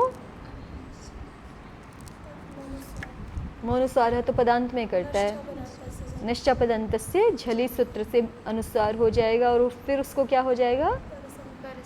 कौन से सूत्र से? अनुस्वार से, यही परसवर्ण से परसवर्ण होके कंप बना हुआ है। चल से युच हो रखा है आपका, ये इधर है ना। चलन शब्दार्थाद कर्मकाद युच, चलन अर्थ वाली धातुओं से युच हो जाता है, तो चल से युच हो रखा है, कंप से भी युच हो रखा है, ये भी चलन शब्दार्थ है धातु। ठीक है, चलन शब्दार्थाद कर्मकाद युच, चलनः कंपनः। तो युच होने से यहाँ पे चित स्वर को अवकाश है। देखो पित्त तो है नहीं इसमें, ना धातु पित्त है ना प्रत्यय पित्त है, तो चित स्वर को अवकाश है। चित स्वर क्या करता है?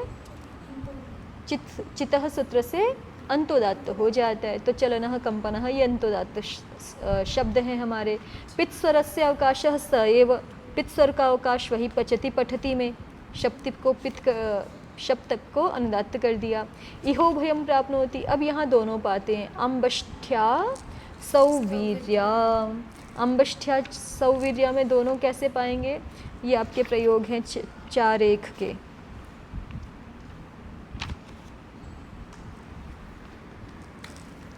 वृद्धेत कोसला ज्यादा यंग, तो अम्बष्ठ से, अम्बष्ठ शब्द से, अम्बष्ठ वृद्ध संजक शब्द है ना, उससे जनपदात् क्षत्रियाद अय इस प्रकरण का सूत्र है, तो अपत्यार्थ में यंग प्रत्यय हो रहा है। जो शब्द जनपदवाची भी होते हैं और क्षत्रियवाची भी होते हैं, उनसे उन शब्दों से यहाँ अपत्य अर्थ में यंग प्रत्यय विहित है वृद्ध संज्ञकों से, तो आम्बष्ठ से यंग हो गया है, तो यंग होने से फिर जो है यंगश्चाप भी आएगा आगे स्त्री में, तो दोनों स्वर प्राप्त हो गए ना। चाप में जो है वो चित स्वर भी प्राप्त है और पित स्वर भी प्राप्त है। दोनों स्वर प्राप्त हैं, तो ये कह रहे हैं कि यहाँ पे चित स्वर हो जाएगा विप्रतिषेध से। अभी तो स्थिति ऐसी है कि चित स्वर विप्रतिषेध से हो जाएगा, लेकिन अगर आप प्रत्यय से च सूत्र नहीं सुप्पितौ सूत्र तास्य अनुदात्तेत के बाद पढ़ो तो फिर चितः सूत्र तो पूर्व क्रम में है, धातोः कितः आदि वहाँ पे ही पढ़ा हुआ है ना चितः, तो वो पूर्व क्रम में हो जाएगा और सुप्पितौ पश्चात क्रम में हो जाएगा, तो पित स्वर होने लग जाएगा जो कि अनिष्ट है। आम्बष्ठ्या शब्द कैसा चाहिए हमें? चित स्वर से अंतोदात्त चाहिए, ठीक है। आम्बष्ठ्या चित्त से चितः सूत्र से अंतोदात्त चाहिए, तो यथाक्रम रखने पर आदिदात्तश्च को 3-1 में ही रखते हैं तो चित स्वर विप्रतिषेध से हो जाता है। स्पष्ट हुई बात? ऐसे ही सौवीर्या भी अंतोदात्त ही चाहिए।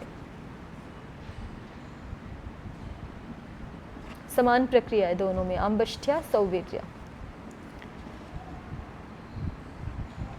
आगे देखिए, जिज्ञासु कहते हैं न वा आदिदात्तत्वस्य प्रत्यय संज्ञा संनियोगात्। अब देखो ये जो है तीन प्रयोजन दे दिए जिज्ञास समाधाता ने, 3 प्रयोजन आदिदात्तश्च अनुदात्तौ सुप्पितौ को क्यों हमें 3-1 में ही रखना चाहिए इसके लिए दे दिए हैं। प्रत्यादिदात्तत्वात् धातोरन्तः और पित्स्वरात् तित्स्वरश्चापि चित्स्वरश्चापि पित्स्वरात्। तो अब जिज्ञासु कहता है न वा आदिदात्तत्वस्य प्रत्यय संज्ञा संनियोगात् न वा अर्थो विप्रतिषेधेन। विप्रतिषेध से कोई प्रयोजन नहीं है, जो आपने विप्रतिषेध दिखा इससे कोई प्रयोजन नहीं है। किम कारणम आदिदात्तत्वस्य प्रत्यय संज्ञा संनियोगात्, क्योंकि आदिदात्तत्व प्रत्यय संज्ञा संनियोग से विहित है, इसलिए विप्रतिषेध से कोई प्रयोजन सिद्ध नहीं होगा। विप्रतिषेध से हमें कोई प्रयोजन नहीं सिद्ध करना है। ये सारे प्रयोजन जो आपने दिखाए हैं वो कैसे सिद्ध हो जाएंगे? भले ही हम इन सूत्रों को आदिदात्तश्च को प्रत्ययस्य के रूप में पढ़ेंगे 6ठ अध्याय में, और अनुदात्तौ सुप्पितौ को सुप्पितौ के रूप में पढ़ेंगे 6ठ अध्याय में, तो भी हमारी इष्ट सिद्धि हो जाएगी बिना विप्रतिषेध के। कैसे बिना विप्रतिषेध के इष्ट सिद्धि हो जाएगी? तो कह रहे हैं कि क्योंकि हम आदिदात्तत्वस्य प्रत्यय संज्ञा संनियोगात्, क्योंकि भले ही हम प्रत्यय से च सूत्र बनाएंगे 6ठ अध्याय में, लेकिन फिर भी आदिदात्तत्व हम प्रत्यय संज्ञा संनियोग से ही शिष्ट करेंगे, उसका अनुशासन प्रत्यय संज्ञा संनियोग से होगा 6ठ अध्याय में पढ़ने पर भी। प्रत्यय संज्ञा संनियोगेन आदिदात्तत्वे कृते, माने ये हम अलग से कहेंगे एक तरह से। प्रत्यय से च, ये जो स्वर है ये प्रत्यय संज्ञा संनियोग शिष्ट स्वर है, ऐसा कहेंगे, ठीक है। प्रत्यय से च सूत्र का स्थान तो बदल दिया, स्थान तो 6-1 में है, लेकिन उस सूत्र के व्याख्यान में हम कहेंगे कि ये जो प्रत्यय से च स्वर है या सुप्पितौ स्वर है, ये कैसा स्वर है? प्रत्यय संज्ञा संनियोग शिष्ट स्वर है, ऐसा कहेंगे। और जब ऐसा कहेंगे तो कोई दोष नहीं आएगा। प्रत्यय संज्ञा संनियोगेन आदिदात्तत्वे कृते सतिशिष्टत्वात् धातु स्वरो भविष्यति। जैसे सबसे पहला प्रयोजन था आपका गोपायति धूपायति, वहाँ क्या चाहिए था? धातोरन्तः इत्येतद् भवति विप्रतिषेधेन। ये समस्या आ रही थी ना कि गुप का जो गोप रूप बन गया उसको धातोरन्तोदात्त से उदात्त करें कि आय को जो है वो प्रत्यय से च स्वर से आदिदात्त करें। तो कह रहे हैं कि आय प्रत्यय का स्वर तो प्रत्यय संज्ञा संनियोग से आदिदात्तत्व करेंगे, प्रत्यय संज्ञा संनियोग शिष्ट स्वर है, ठीक है। तो माने जैसे ही आय प्रत्यय आएगा वैसे ही प्रत्यय से लगना चाहेगा, तो फिर इसका मतलब बाद में स्वर कौन सा आया? धातोः का स्वर बाद में आया। धातोः ये सतिशिष्ट होने से शेष रह जाएगा, सतिशिष्ट स्वर बलवान होता है ना, और प्रत्यय स्वर तो आपने प्रत्यय संज्ञा संनियोग से शिष्ट कर दिया, तो इसका मतलब वो सतिशिष्ट स्वर नहीं है, भले ही प्रत्यय बाद में दिख रहा है, प्रत्यय उत्पन्न बाद में हुआ ये दिख रहा है, लेकिन प्रत्यय का स्वर प्रत्यय उत्पन्न होने के साथ ही आ गया, प्रत्यय संज्ञा होते ही आ गया, और धातु का स्वर तो हमने बाद में देखा, धातुरंतोदात्तः, तो इसलिए सती शिष्ट स्वर बलवान होता है। इस हेतु से धातुरंतोदात्तः गोपायती धूपायती में सिद्ध हो जाएगा। ठीक है, तो गोपायती धूपायती का स्वर कुल मिलाकर के क्या रहा? गो उदात्त रहा, धू उदात्त रहा। धातुरंतोदात्तः करेंगे तो यही स्वर आएगा ना, और बाकी सबका सब अनुदात्तम पदम एक वर्जम से अनुदात्त हो जाएगा। फिर उदात्तादनुदात्तस्य स्वरितः। ठीक हुआ। और स्वरिता संहितायाम अनुदात्ता नाम, ऐसा स्वर रहेगा गोपायती धूपायती में। तो ये पहला जो प्रयोजन दिया था समाधाता ने, उसका बिना विप्रतिषेध के भी समाधान कर दिया जिज्ञासु ने, कि हमें विप्रतिषेध दिखाने की आवश्यकता नहीं, बिना विप्रतिषेध दिखाए भी समाधान हो जाएगा। और यदि उस स्थिति में जब हम प्रत्यय से च बना रहे हैं और सुप्पितौ बना रहे हैं, तभी भी समाधान हो जाएगा। ठीक है, क्योंकि हम प्रत्यय से च और सुप्पितौ को प्रत्यय संज्ञा संनियोग शिष्ट स्वर स्वीकार करेंगे षष्ठ अध्याय में पढ़ते हुए भी। ठीक हुआ। प्रदीप देखिए क्या लिख रहे हैं, न वार्थो विप्रतिषेधेन पर प्रत्यय संज्ञा संनियुक्त स्वरस्य अंतरंगत्वान् नास्ति विप्रतिषेध इति भावः। और प्रदीप का अभिप्राय ये है कि जब जैसे ही जिज्ञासु ने कह दिया कि प्रत्यय से च ये स्वर प्रत्यय संज्ञा संनियुक्त स्वर है, तो अंतरंग स्वर हो गया, और अंतरंग स्वर हो गया तो अंतरंग और बहिरंग कार्यों में विप्रतिषेध नहीं होता है। विप्रतिषेध तो तुल्य बल विप्रतिषेध होता है, तुल्य बल वालों में ही विप्रतिषेध होता है। जैसे ही हमने कहा प्रत्यय से च स्वर प्रत्यय संज्ञा संनियोग शिष्ट स्वर है, वैसे ही वो अंतरंग हो गया, और अंतरंग की बहिरंग के साथ कोई संप्रधारणा है ही नहीं, तो विप्रतिषेध दोनों में बनता ही नहीं है। अस्तु। अब जो दूसरा प्रयोजन दिया था पित्स्वरात् तित्स्वरष्टापि, उसका समाधान दे रहा है जिज्ञासु। अयम चाप्य युक्तो विप्रतिषेध पित्स्वरस्य तित्स्वरस्य च। ये जो आपने विप्रतिषेध दिखाया पित्स्वर का और तित्स्वर का, ये भी युक्त प्रतिषेध नहीं है। ठीक है, ये भी ठीक विप्रतिषेध नहीं दिखाया। किम कारणम, समाधाता ने पूछा तो जिज्ञासु कहता है टापी स्वरितेन एकादेशः, टापी अपि स्वरितेन एकादेशो भविष्यति। देखिए स्थिति क्या थी आपकी, कार्याहार्या प्रयोग थे ना, तो क्री धातु को वृद्धि होकर के कार हो चुका, आगे ण्यत् प्रत्यय है और आगे टाप प्रत्यय है, ऐसा है ना। तो कह रहे हैं कि ये विप्रतिषेध जो दिखाया है टाप के स्वर में और ण्यत् के स्वर में, वो भी ठीक नहीं दिखाया। क्यों? क्योंकि टापी अपि स्वरितेन एकादेशो भविष्यति, कि टाप के परे रहते भी जो हमारा ण्यत् तिथ प्रत्यय है, तिथ होने से स्वरित है, उसके साथ एक आदेश हो जाएगा। उसके साथ एक आदेश किसका हो जाएगा? टाप का। अकसवर्ण क्या होना है? अकसवर्ण दीर्घ होना है ना। न्य का य है, य का आकार और टाप का आ अकसवर्ण दीर्घ होना है। तो उसी को कह रहे हैं कि टाप में भी स्थिति ये बनेगी जो ण्यत् स्वरित प्रत्यय है, ण्यत् तिथ होने से स्वरित प्रत्यय है, उसके साथ पित प्रत्यय का एक आदेश हो जाएगा। स्वरित का अनुदात्त के साथ एक आदेश होगा, और स्वरित का अनुदात्त के साथ एक आदेश होगा तो क्या होगा? स्वरित ही होगा। क्या होगा? स्वरित ही होगा। फिर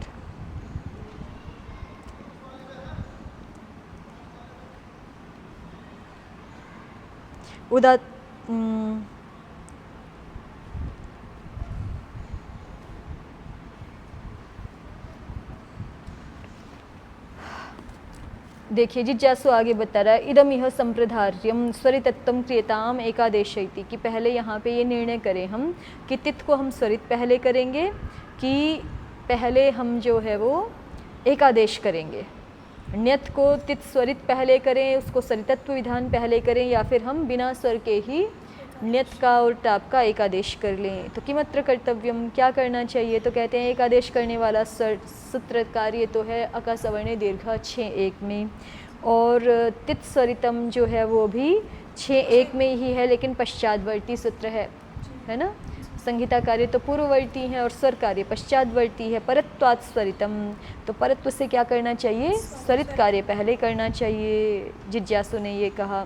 तो समाधाता कहता है कि नहीं, ये जो एकादेश है ना, ये नित्य है। नित्य एकादेशः, आप स्वर कर लो, न्यत को चाहे मत करो तो भी क्या होगा, एकादेश तो दोनों स्थितियों में होगा ही। तो कृताकृत प्रसंगी होने से अकृतेपि तित्स्वरिते एकादेशः प्राप्नोति, अकृते कृतेपि प्राप्नोति इति कृत्वा कृताकृत प्रसंगित्वात् एकादेशः नित्यः कृते स्वरितत्वे प्राप्नोति अकृतेपि। समाधाता ने कहा, तो समाधाता ने क्या दिखा दिया कि एकादेश अधिक बलशाली कार्य है, परत्व के नहीं, नित्यत्व के हेतु से अधिक बलवान है।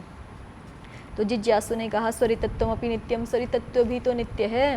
कृते अपि एकादेशे प्राप्नोति अकृतेपि, आप एकादेश कर लोगे तो भी पाएगा, और नहीं किया है तब तो पा ही रहा है। तित्स्वरितम करने पर भी कैसे पाएगा, करने पर भी कैसे पाएगा, क्योंकि ये जो एकादेश प्रकरण है उसमें एकः पूर्वपरयोः अन्तादिवच्य सूत्र है ना, अन्तादिवच्य। जो एकादेश होता है वो अंतवत या आदिवत हो जाता है। तो जो हमने न्यत के यकार का अ और टाप का आ मिलाया, इसको मिला करके जो आ को मिला के आ हुआ, उसको हम न्यत प्रत्यय का ही अंतवत ऐसा कह सकते हैं। न्यत प्रत्यय का ही क्या कह सकते हैं, अंतवत। और यदि न्यत प्रत्यय का ही अंतवत कह दिया तो न्यत के ग्रहण से गृहीत हो गया, और न्यत के ग्रहण से गृहीत हो गया तो जो स्वर न्यत को प्राप्त हो रहा था अभी, वो जो एकादेश या एकादेश होकर के या ऐसा स्वरूप बन चुका है, आ ऐसा स्वरूप बन चुका है, उस आ को भी तित्स्वरितम प्राप्त होने लग जाएगा। तो इस दृष्टि से जिज्ञासु कह रहा है कृतेपि एकादेशे प्राप्नोति स्वरितत्वम अकृते तु प्राप्नोत्येव। तो इस दृष्टि से स्वरितत्व भी नित्य है।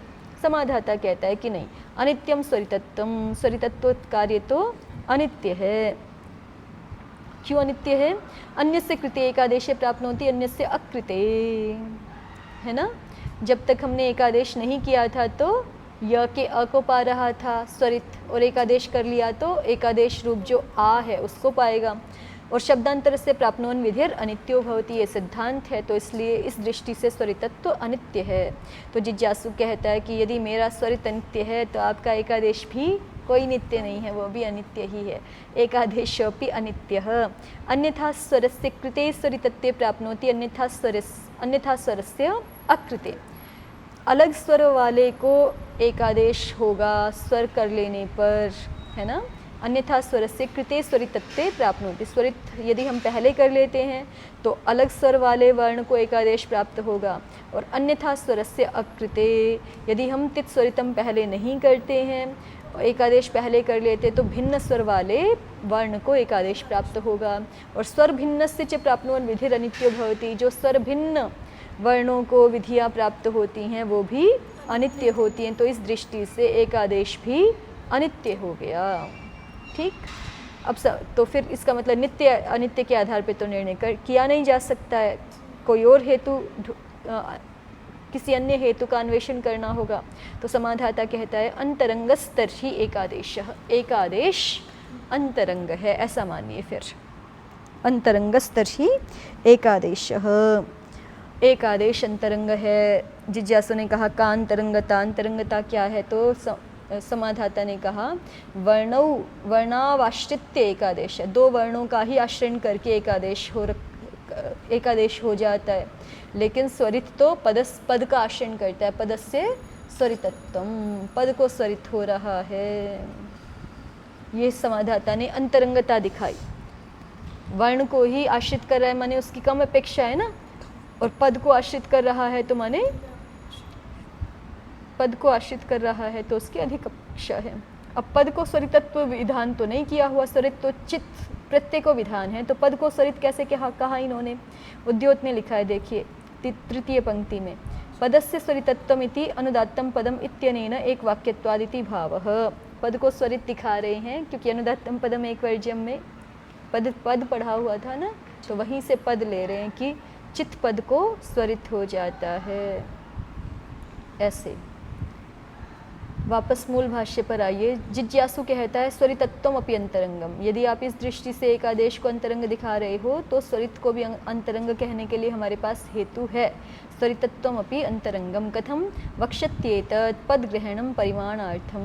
कि आचार्य इस प्रकरण में कहेंगे पद ग्रहण करना चाहिए परिमाण के लिए, पद ग्रहण किया हुआ है परिमाण के लिए। परिमाणार्थम पे देखो द्योतकार लिख रहे हैं पदत्वम यावत् भवति यावत्तश्च भवति तावत् तावती च सन्निहितम एक वर्जम सर्वम अनुदात्तम भवति इत्यर्थ इति भावः। ठीक है, पदत्वम यावत् भवति यावत्तश्च भवति तावत् तावती च सन्निहितम एक वर्जम सर्वम अनुदात्तम भवति। इस दृष्टि से ही माना जाता है कि स्वरित जो होता है वो पद में होता है, पद में एक को हो गया बाकी सबको अनुदात्त होगा। उसकी अवधि क्या है? पद। तो वक्ष्यते तत्पद ग्रहणम परिमाणार्थम। आचार्य वहाँ कहेंगे कि पद ग्रहण तो केवल परिमाण दिखाने के लिए है कि जो हम एक उदात्त को या एक स्वरित को छोड़ करके सारा अनुदात्त कर रहे हैं वो सारा कितना लिया जाएगा। स्वरित विधान तो एक वर्ण को ही है। जैसे आप एकादेश एक एक वर्ण को दिखा रहे हैं वैसे स्वरित विधान और स्वरित विधान पद को दिखा रहे हैं तो जो है वो पद का ग्रहण वहाँ है मानते हैं, लेकिन पद को स्वरित कर रहे हैं ऐसा नहीं है। पद स्वरित तो एक वर्ण को ही कर रहे हैं और पद ग्रहण क्यों किया फिर वहाँ पे कि उस स्वरित की दृष्टि से जो सर्वानुदात्त होना है वो सर्व क्या है ये बताने के लिए। ठीक है, उभयोर अंतरंगयोः। तो पद ग्रहण तो चूंकि परिमाण का द्योतन कराने के लिए है इसलिए चित स्वर भी एक ही वर्ण को हो रहा है और जब वर्ण को हो रहा है तो ये भी अंतरंग है। जैसे वर्णों का आश्रय करके एक आदेश हो रहा है तो वो अंतरंग है, तो उसकी दृष्टि उससे भी अधिक जो है वो अंतरंग, क्योंकि वहाँ तो फिर भी दो वर्ण, यहाँ पे तो एक ही वर्ण। ठीक है, चित स्वर करने के लिए तो ये तो अंतरंग है ही है। उभयोर अंतरंगयोः परत्वात् स्वरितत्वम। और जब दोनों अंतरंग हो गए तो अंतरंग के आधार पर भी निर्णय नहीं हो सकता। तो इतने ही तो हेतु हैं, पूर्व पर नित्य अंतरंग और अपवाद। अपवाद की स्थिति तो बन नहीं रही है यहाँ पर, है ना, कि कौन किसको बाधे, ऐसे अपवाद की स्थिति तो है नहीं है। तो अंतरंगता के आधार पर निर्णय हो नहीं सकता और नित्य के आधार पे भी निर्णय हो नहीं सकता, क्योंकि दोनों पहले नित्य कहे गए फिर दोनों का अनित्यत्व सिद्ध किया गया और दोनों को ही अंतरंग सिद्ध किया गया। तो नित्य अनित्य के आधार पे या अंतरंग बहिरंग के आधार पे निर्णय नहीं हो सकता। तो कौन सा एक हेतु बच गया? पूर्व पर। तो पूर्व पर हेतु बच गया तो उसके लिए जिज्ञासु कहता है उभयोर अंतरंगयोः परत्वात् स्वरितत्वम। अब परत्व से क्या मानना पड़ेगा? स्वरितत्व ही मानना होगा, परत्व से स्वरितत्व मानना होगा।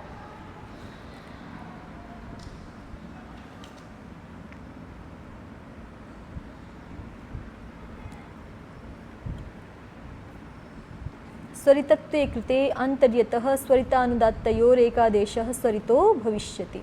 और जब स्वरित कर लेंगे, परत्व से स्वरित कैसे हुआ? तित स्वरितम, ये पूर्व में है ना, तित स्वरितम पूर्व में है। कार्याहार्य चल रहे हैं ना हमारे प्रयोग, कार्याहार्य। और पित स्वर, पित जो इन्होंने सुपितव रखवाया है जिज्ञासु ने, वो तो तास्यनुदात्तित के बाद रखवाया है ना, और तित स्वरितम तो उससे पहले ही है ना, पहले है ना। अभी तो देखा था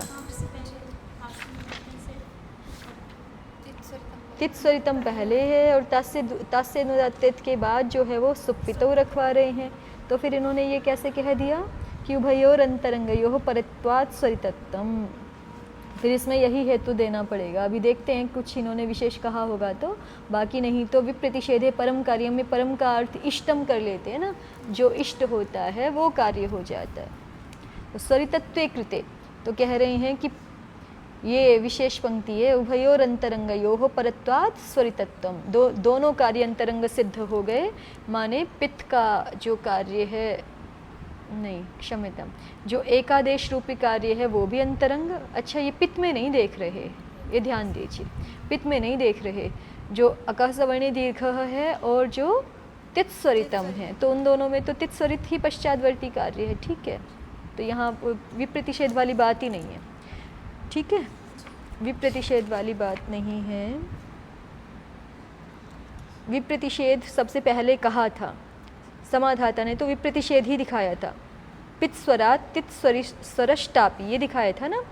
और समाधान में जिज्ञासु ने क्या दिखाया, अयम चापि अयुक्तो विप्रतिषेध पित स्वरस्य तित स्वरस्य च, कि ये जो आप विप्रतिषेध दिखा रहे हो पित स्वर का और तित स्वर का, वो भी ठीक नहीं है आपका प्रतिषेध।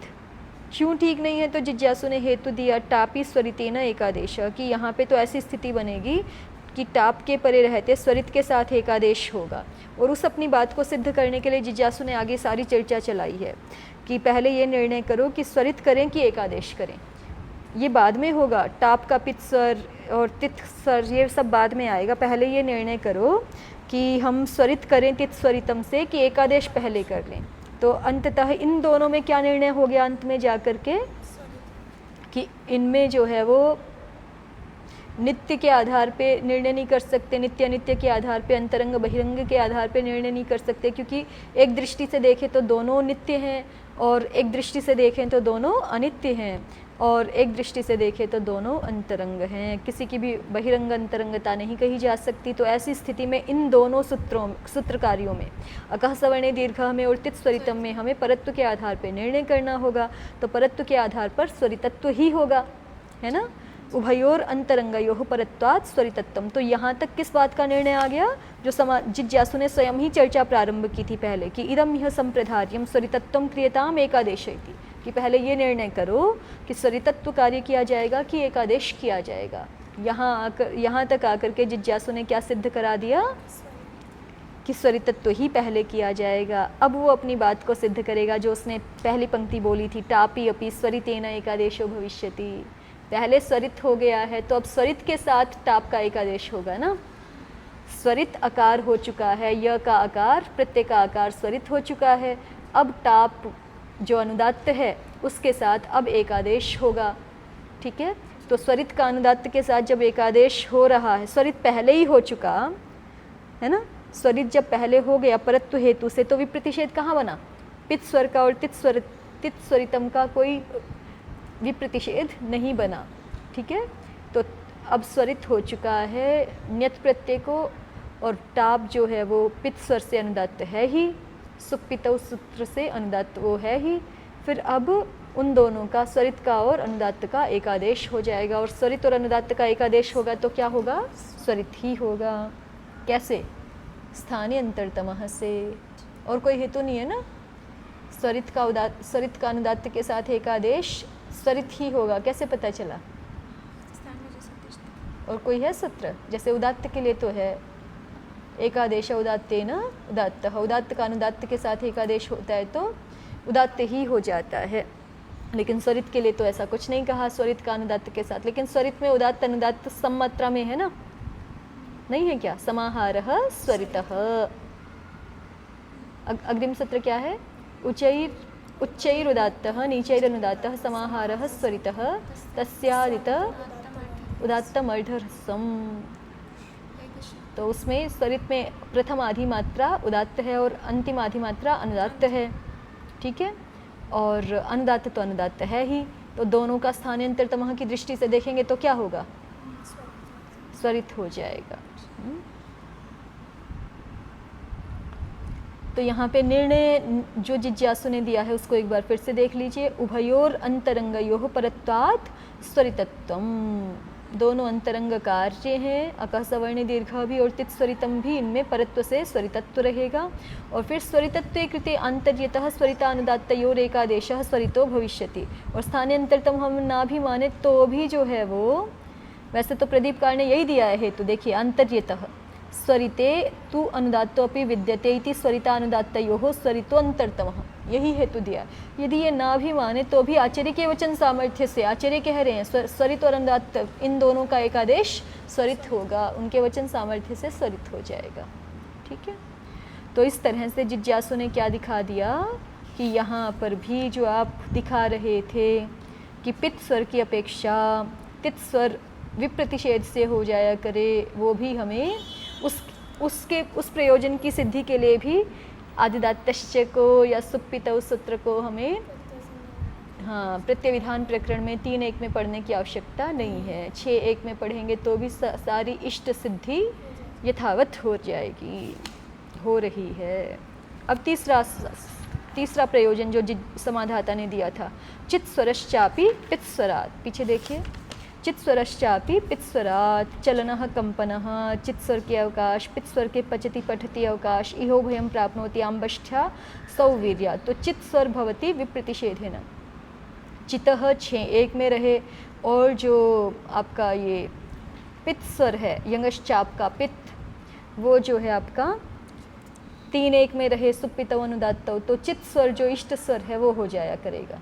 ठीक है, ये समाधाता ने दिखाया था, विप्रतिषेध से चित स्वर हो जाए, इसलिए आप अनुदात्तौ सुप्पितौ को वहीं रखो 3:1 में। तो समाधाता ने ऐसा कहा था। तो जिज्ञासु कहता है, अयम चापि अयुक्तो विप्रतिषेधः पित्त स्वरस्य चित्त स्वरस्य च। ये जो आम्बष्ठ्या प्रयोग में और सौवीर्या प्रयोग में आपने पित्त स्वर और चित्त स्वर का विप्रतिषेध दिखाया है, ये भी ठीक नहीं है। किम कारणम, समाधाता ने पूछा। तो जिज्ञासु ने कहा, चापि चित्करणात्, चापि चित्करण सामर्थ्याद अंतोदात्तत्वम भविष्यति। कि देखो चाप प्रत्यय में ही दोनों है, च भी है और प भी है, तो वहाँ पे चाप के चित्करण सामर्थ्य से ही, नहीं तो चित्करण करना ही व्यर्थ है, चित्करण सामर्थ्य से अंतोदात्तत्व ही हो जाएगा। चापी चित्करण सामर्थ्याद, पित्त को तो अन्यत्र आकाश मिल गया ना, चित्करण सामर्थ्य से अंतोदात्तत्व ही हो जाएगा। देखिए, फिर कोई कहे कि पकार क्यों पढ़ा फिर वहाँ पे उस, तो पकार पढ़ा है सामान्य ग्रहण के लिए। टाप डाप चाप, टाप डाप चाप, इनमें से ट ड च हटा देते तो आप बच जाता है ना सबका, और फिर जैसे ज्ञाप वहाँ पे आप ग्रहण कर दिया तो आप, ये सामान्य ग्रहण बन गया ना, किनका, आप तीनों का बन गया। अगर चाप में हम केवल चा पढ़ते, प ना पढ़ते तो फिर ये छूट जाता ना आप में से, तो उस प्रयोजन की सिद्धि के लिए प पढ़ा है। प जो है वो सामान्य ग्रहण बन सके ज्ञाप प्रातिपदिकात में, इसलिए यहाँ पे प पढ़ा है। स्वर के लिए चाप में प नहीं पढ़ा है, ठीक है। और च तो विशुद्ध रूप से स्वर के लिए ही पढ़ा है, यदि उसके कारण से स्वर नहीं करेंगे तो चित्करण व्यर्थ होने लग जाएगा। अस्तु, चापी चित्करणा, चापी चित्करण सामर्थ्याद अंतोदात्तत्वम भविष्यति, तो उसके लिए भी हमें आदिदात्तश्च को, अनुदात्तौ सुप्पितौ को 3:1 में पढ़ने की आवश्यकता नहीं है। प्रदीपकार यही लिख रहे हैं, देखिए, चापी इति यदि सामान्य ग्रहणाविघातार्थत्वमेव चकारस्य अभविष्यत्, टाप प्रत्यय प्रकरणे एव यंगष्टाप व्यधास्यत इति भावः, व्यधास्यते इति भावः।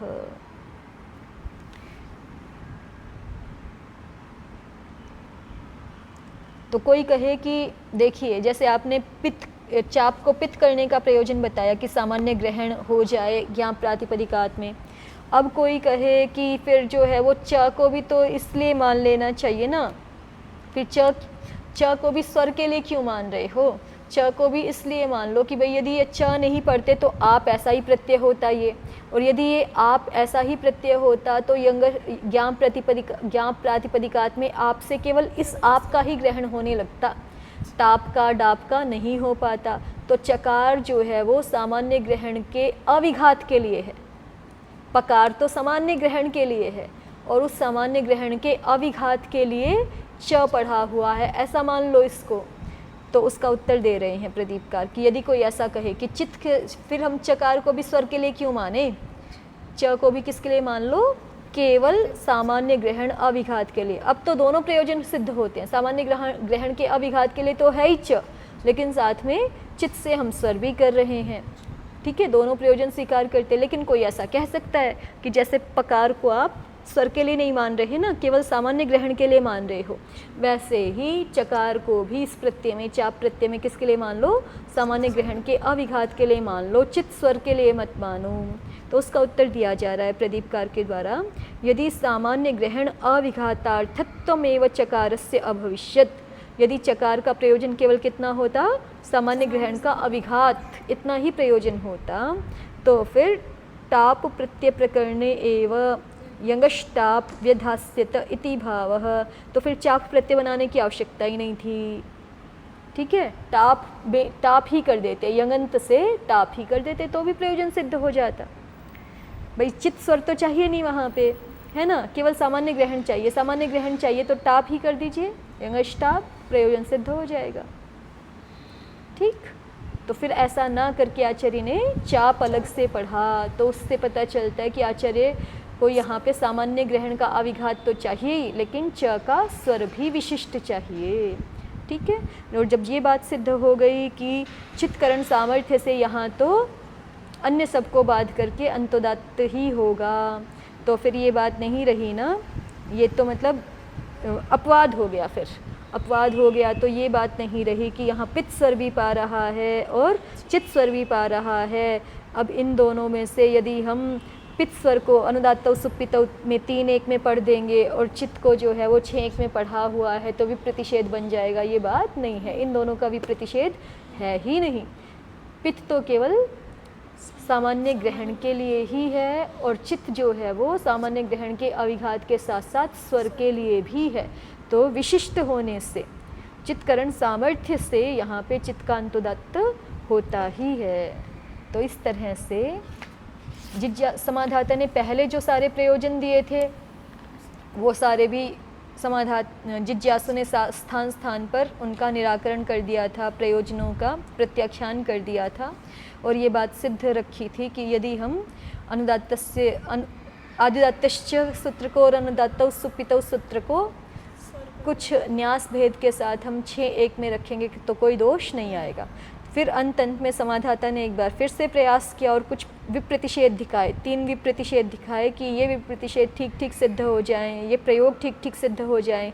इसलिए हमें क्या करना चाहिए, हमें 3-1 में ही आदिदात्तश्च और अनुदात्तौ सुप्पितौ को रखना चाहिए। लेकिन ये अंतिम 3 प्रयोजन भी अंतिम 3 प्रयोजन भी जिज्ञासु ने प्रत्याख्यात कर दिए हैं कि उपायांतर से प्रकारांतर से ये भी सिद्ध हो जाएंगे। प्रयोग और विप्रतिषेध तो यहाँ बन ही नहीं रहा है, अयुक्त विप्रतिषेध है। ठीक है, तो इस तरह से अंततः जिज्ञासु की विजय हो गई। यहाँ पर जिज्ञासु ने दिखा दिया कि हम जो है वो षाष्ठ स्वर प्रकरण में ही यदि आदिदात्तश्च को यी नित्यादिर्नित्यम सूत्र के पश्चात प्रत्ययस्य च इस स्वरूप में पढ़ें और अनुदात्तौ सुप्पितौ सूत्र को तास्यानुदात्तेत सूत्र के बाद सुप्पितौ इस स्वरूप में पढ़ें तो भी स्वर प्रक्रिया में कहीं पर कोई दोष नहीं आएगा।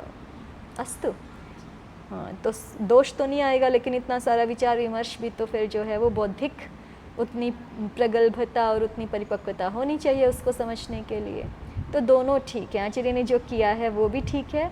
और जब कभी भी ऐसा होता है कि एक आचार्य ने जो किया है उसका प्रत्याख्यान हो गया, तो प्रत्याख्यान हमेशा इसी रूप में होता है कि इस बात को कहने का या इस कार्य को सिद्ध करने का ये प्रकारांतर भी है। आचार्य ने जो किया वो गलत किया ऐसा नहीं, एक कार्य को करने के 1000 तरीके हो सकते हैं और उनमें से कई सारे जो है वो दोष रहित भी हो सकते हैं। तो जो किया हुआ है आचार्य ने वो भी दोष रहित है और एक अन्य उपाय से भी हो सकता है वो भी दोष रहित है। तो प्रकारांतर है, उपायांतर का वर्णन किया है जिज्ञासु ने। अस्तु, एतावत्। ओम शांति शांति शांति। ओम श्री परमात्मने नमः। ओम श्री गुरुभ्यो नमः। ओम सर्वेभ्यो नमः।